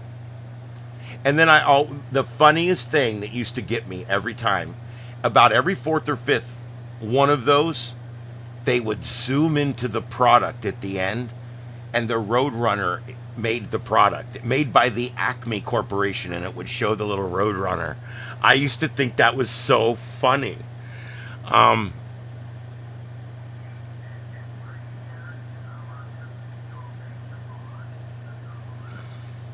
Hanks makes good movies. Apollo 13, amazing. Captain Phillips, amazing. I'll take you back. Money Pit.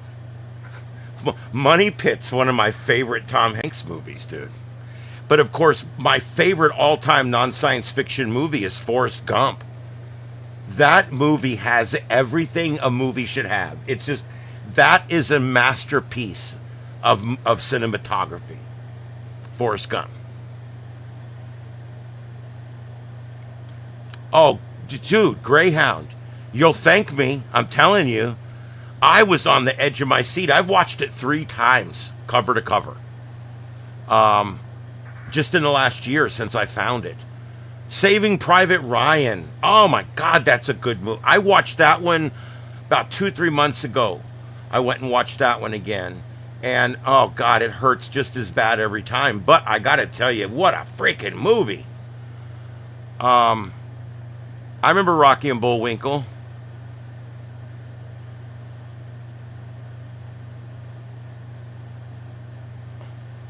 Greyhound surprised me because I had never heard of it, and I saw the cover and it had Tom Hanks on it, in his skipper uniform, and I'm like, the fuck is that? I don't remember, so I looked it up.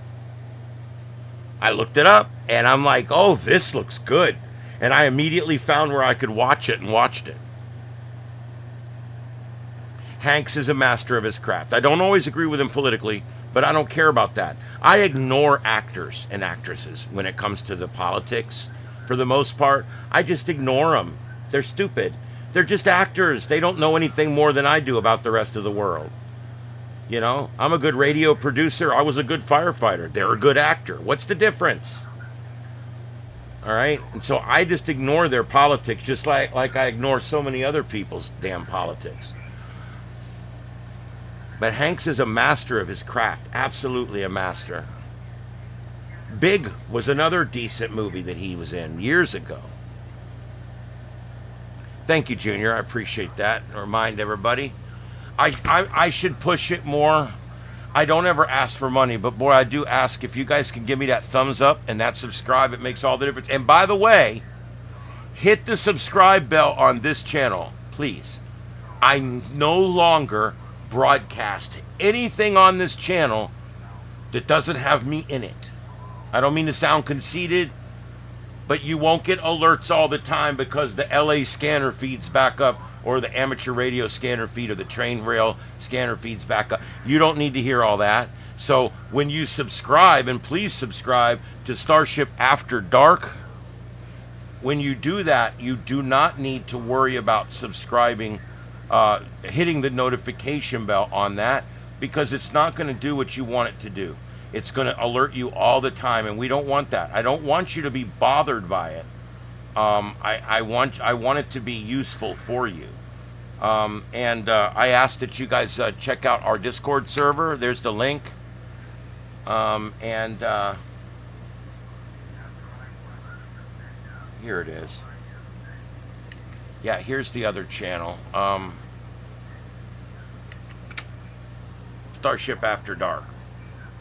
And all the scanner feeds, police feeds, fire feeds, aircraft tracking feeds, amateur radio feeds, rail fan feeds, the 7.2, which is an amateur radio channel. All that stuff is now over on Starship After Dark. It's all been rebranded. I don't know if you guys noticed that. I took the time. I rebranded everything. It's all proper. This channel is now nothing but what it is. It's nothing but my live shows, and that's it. Come on, Tony.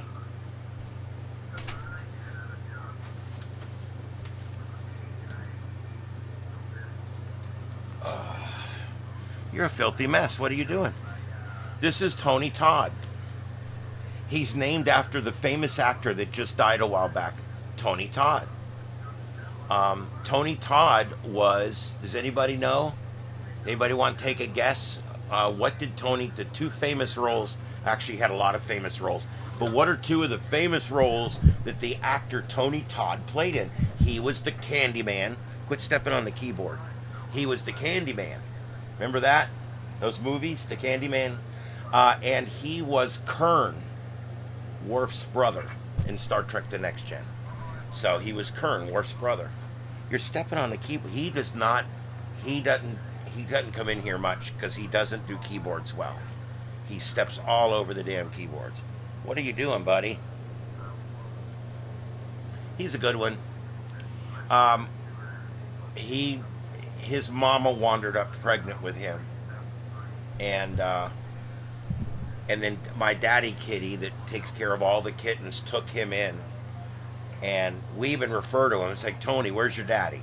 Because I know damn well that his dad is. I don't think that cat's actually his dad, but that cat raised this cat. He just raised him.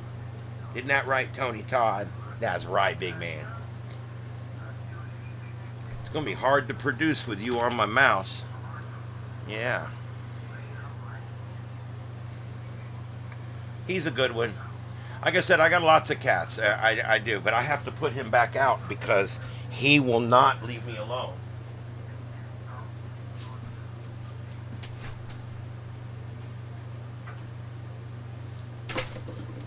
But yeah, I just wanted you to see another one. That's Tony. I'll look out there in a minute and see if Ed's out there. Um,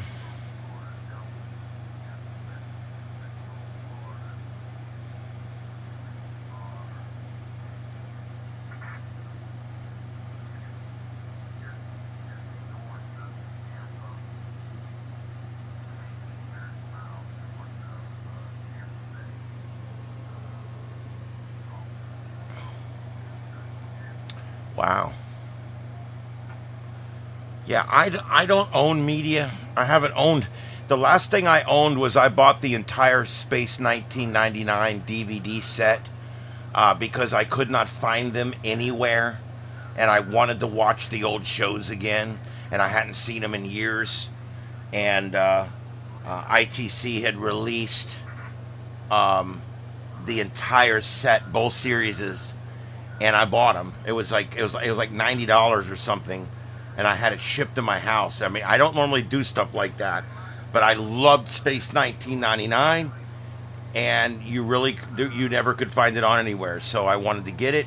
Now you can pretty much watch them anywhere. They play them right on YouTube even.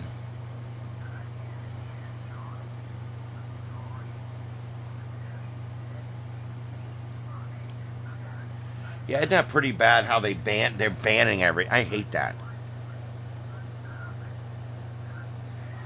I just hate that. All right, let's go back to. I didn't realize that this is still on. Uh,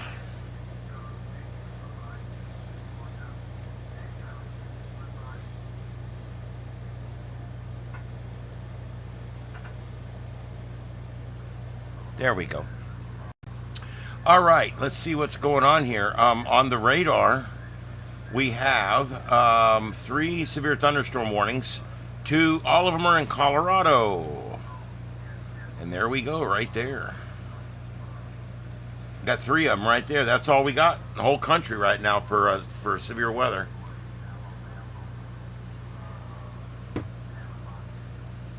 Our storm chasers have gone home.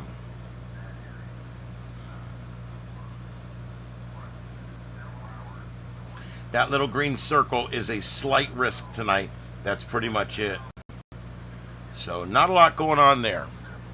All right, I've been on for 2 hours. Is there anything else we want to touch on real quick?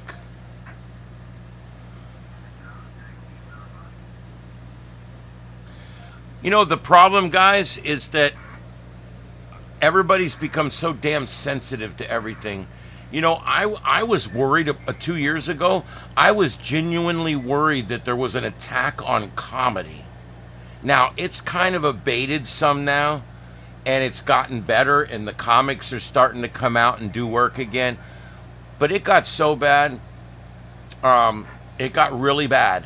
And I was really worried about comedy. See, comedy works when you have a funny quip that makes people slightly uncomfortable.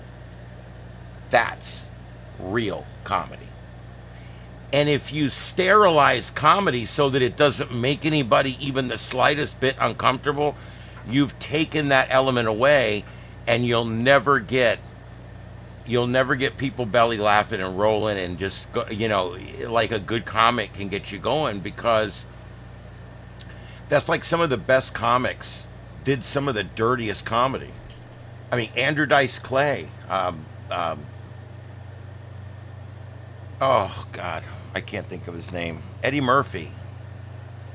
the other guy, the Raw. I mean, it was a lot of guys that really, I mean, they were raunchy, but it was fun because when you're watching it with your friends, you're like, oh wow, I can't believe he just said that. That's that slight bit of uncomfortability. And that's part of what makes comedy work. That's why South Park has been so successful for so long.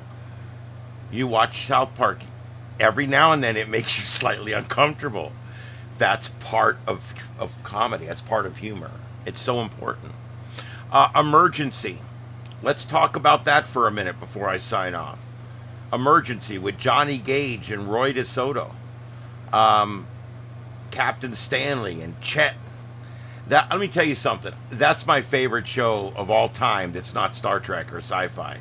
That is the show that got me into public safety and specifically got me into the fire service. I joined when I was 17 years old. I joined the fire service, and it was because of that show. I wanted to ride a squad. I wanted to drive an engine. I wanted to be a captain, and I became one. And I love it. I loved everything they did on that show. The humor, how you got to follow the patient through the hospital process.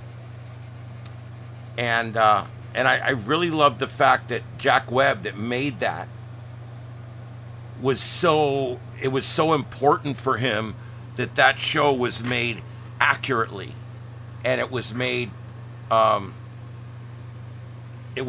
to be as real as possible.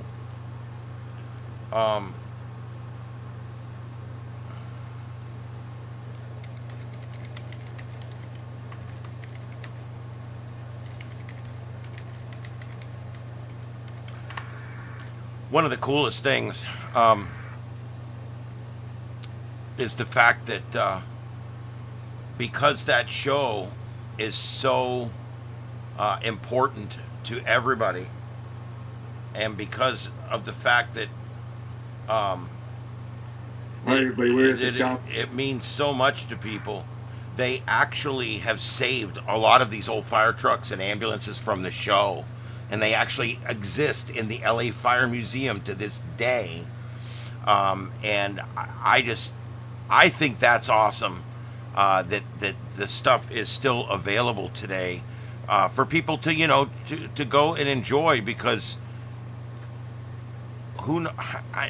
how much of history is going to be left in 100 years? I think it's important that we try very hard to save as much as we can without being hoarders, obviously. But we want to save as much of history as we can, and they've done a great job at LA Fire with their nonprofit stuff and all that. And I want to show you guys. They actually have the both the engines and the squad and one of the ambulances. They've got a bunch of other stuff in here too. Actually, this video here is all about the stuff they're working on in the back.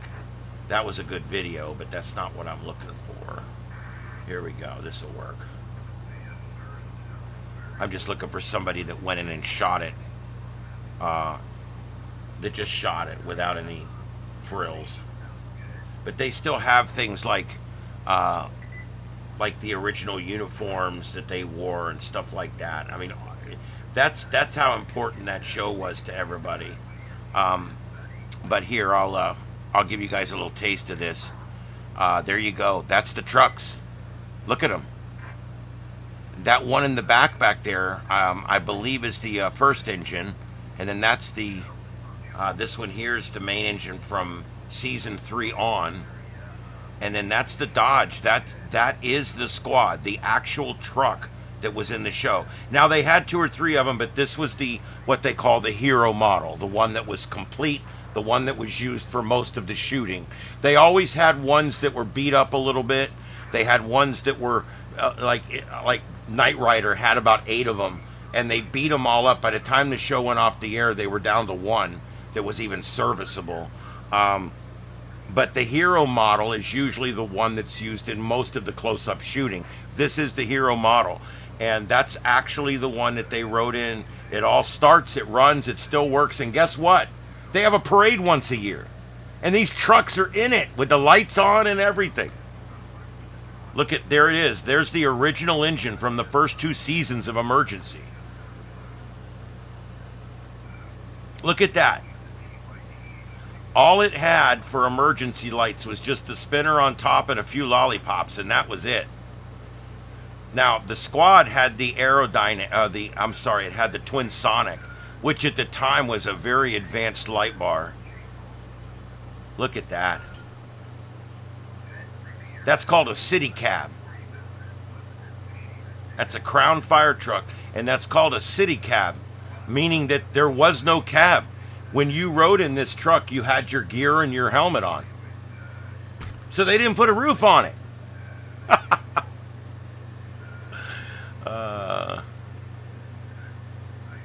Junior, I a lot of times would prefer older stuff. Shatner as TJ Hooker.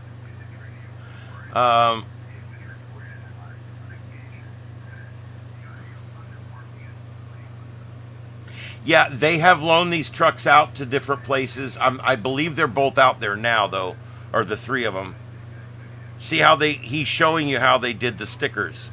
The production company had a bunch of stickers that said 51. And when they had different numbers. And when they would borrow trucks from LA Fire, they would rent the truck from LA Fire, and then they would put the number they needed on it using a little magnetic sticker.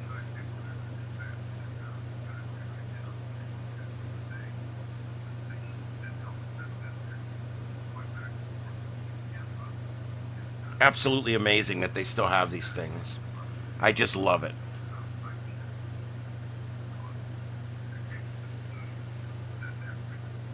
Yeah, if you guys have never watched Emergency, you should go back and check it out. Also, if you have watched Emergency, you may not have watched it all. They made 3 or 4 made-for-TV movies after the series left production, and they're actually really good. One was made the same year they made The Towering Inferno, and it was called Tower of Fire or something. It's very similar, and it actually is just as good as The Towering Inferno, but it's shot more from just the firefighter's point of view, where Towering Inferno is kind of shot from a little bit of everybody's point of view. Yeah, Dukes of Hazzard went through more cars than almost any other show. They built so many of those cars, and the funny part was, if they were going to wreck it, they'd only paint the one side. Or they'd only paint what they needed to see, because they knew they were going to wreck it. They got to the point where they were buying a bunch of those Dodges at auctions and stuff, and wrecked ones, and building cars that they could wreck. It was crazy. I actually watched a thing on the making of the Dukes of Hazzard, and you talk about wrecking a bunch of cars. Because I don't know if you guys know this or not, contrary to Smokey and the Bandit, another great movie, and the Dukes of Hazzard, you can't jump cars. Cars don't jump. White men don't jump. Cars don't jump. Sorry. If you see a car go airborne and then land, it'll be towed away. Cars don't jump. You might get away with a little hop. But if you jump a car like over a ramp or something, even if you plan it perfectly, just the weight coming down on the suspension will destroy the car. So I'm just telling you, every time you saw a car jump a ramp on the Dukes of Hazzard, it was one of 2 things: a wrecked car or stock footage from previous jumps, which is what a lot of it was too. When they would jump a car, they'd run 9 cameras. And then they would only use 3 cameras for that jump. And then the following week, they would use other shots of that jump for the jump in that episode. They did a lot of cost cutting in these shows.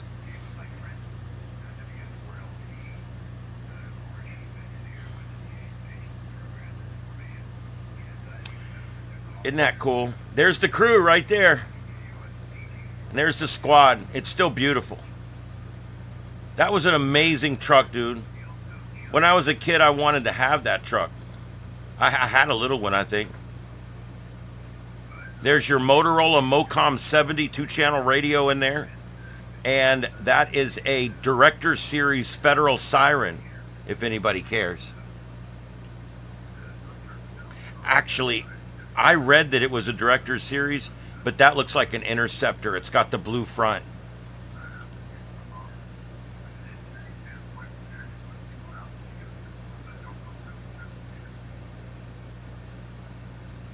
And you know the fun part? The fire department owned the engines, both engines. They owned all the other fire trucks that you saw. However, the ambulances and the squad were owned by the production company. And the squad itself was built as a replica. It was built to be exactly the same as the ones they were building at the time for this new program that was coming in, the paramedics program.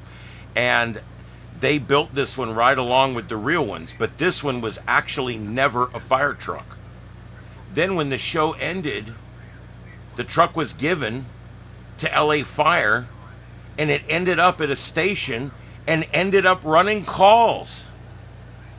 So it is a real fire truck.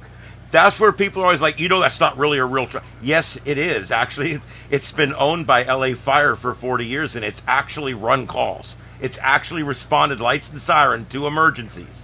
It is a fire truck. Oh, man.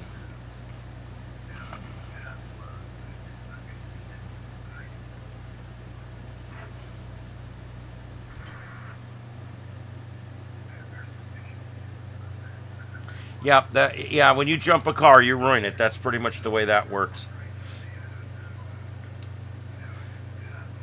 But anyway, the people in this place apparently are really nice. Firemen, when they retire, a lot of them join this group of like retired firefighters, and they all go work in the museum.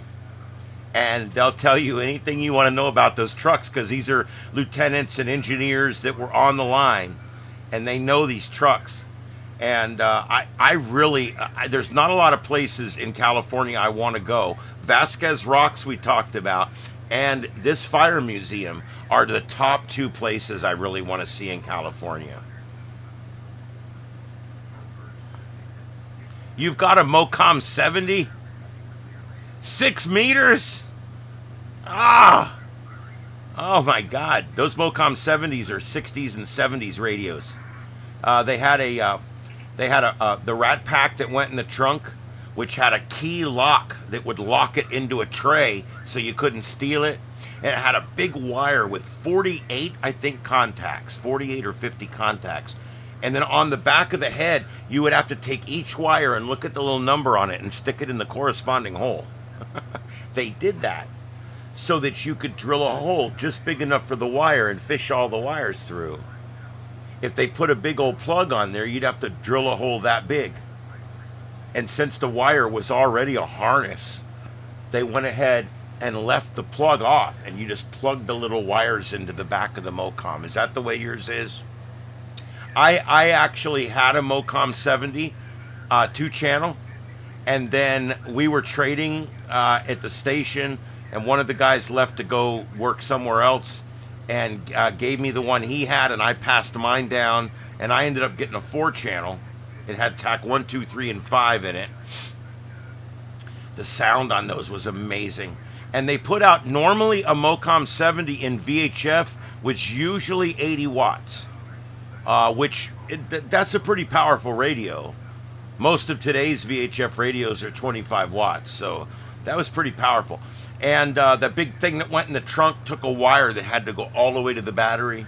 I used to install those things. And when I was installing them, they were already 20 years old. The radios were as old as I was. I had, in my first vehicle that I bought when I got my full-time job at the fire department, I had a light on the dash with reflectors. I had an interceptor siren, because you could wedge that between the things and make funny noises with it.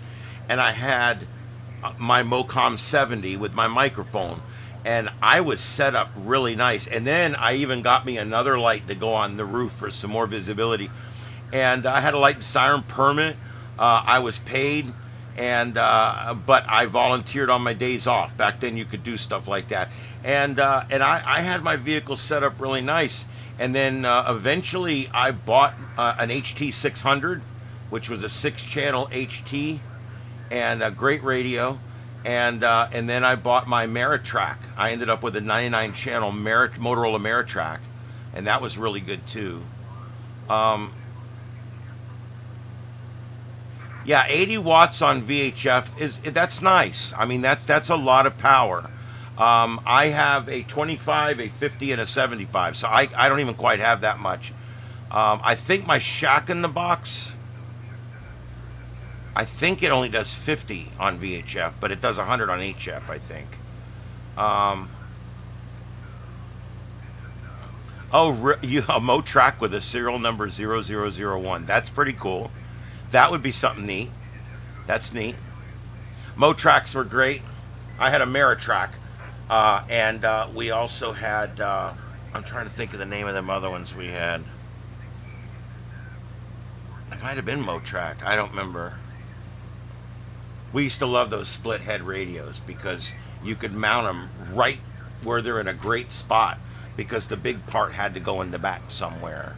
All right, let's see. Guys, it's I'm 2.5 hours in. I'm getting ready to sign off. I do appreciate you guys all coming in tonight. The numbers have come up a little bit more tonight. Um, 90 watts on VHF is that's cooking with gas right there. Um, Guys, the numbers are up a little tonight. Not great, but they're up a little bit. They were up a little bit last night. I think as the algorithm sees that we're doing better now, because it looked like we weren't doing well because of I'm starting all these 8 different streams and half of them don't have anybody watching. I was dragging my own algorithms down. So this has fixed that problem. So please hit that notification bell on this channel. On the other channel, please turn it off. And we're adding computers here in the next few months. If you guys can think of something else to broadcast, let me know. I'm looking for ideas. I've got some neat ideas of a few things, but if you guys think of something, get with me. Either by email. My email is my call sign at Gmail. It's KO4EFS. KO4EFS at gmail.com. And you can also get me on Discord, and you can also get me. I do respond to all comments on videos. I go into that every morning or every other morning, and I at least hit the heart and the thumbs up on every comment, so you know I read it, and I read every single comment, and I respond to most.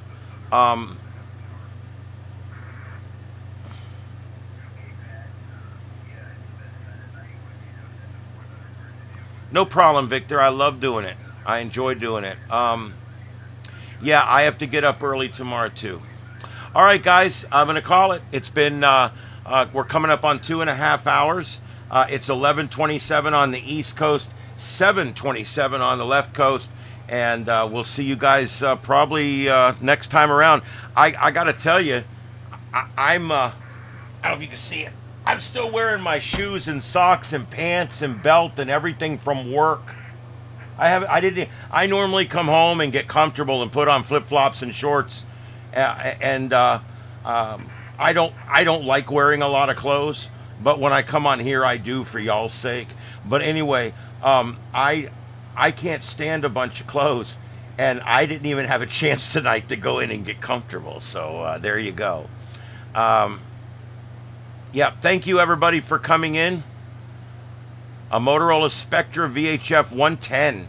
Yes, we had a base radio that was a 2-piecer Motorola, and it was 110 watts. And I'll tell you what, with our 50-foot quad loop dipole, stacked dipole, that thing was good. Stacked collinear, whatever you want to call the damn thing. I want to tell you guys about an antenna that I got. I bought an antenna at the swap shop a few months ago. Hooked it up, been testing it. You're going to laugh. It's a 16 bay stacked UHF collinear. And This thing's got like 16 dB of gain or some shit, man.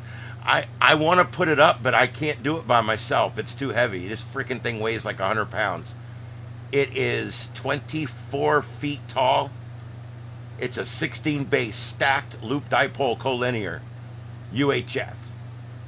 And it tunes in ham, government, and GMRS, all 1 to 5 or less. So, hey, you know, I'm loving life. I just got to figure out a way to get that thing up.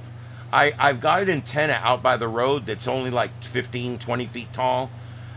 If I can get some help, I think I'm going to put it up on top of that antenna and then run a wire back. And I think I'm going to use it for GMRS. But I can also use it for ham. Anyway, yeah, 16 bay. It has, the bottom half has 2, 4, 6, 8, and the top half has 2, 4, 6, 8 like that. So it's 16 bays. Anyway, that's about all. I'll talk about that when I'll have some pictures of it, and we'll talk about it because I got some other cool antennas I'm working with too. All right, guys, I guess that's it. We're going to go ahead and call it a night. I guess that's about it. All right, guys, live from Starship Studios in Southwest Florida. I'm going to be signing off for the night. This is KO4EFS, live in Starship Studios in Southwest Florida on Starship Adventures, broadcasting worldwide on YouTube, the world's largest broadcast platform. We'll see you guys next time. This is the Sights and Sounds of Earth. Have a good night, everybody, and a safe tomorrow. 7 3s.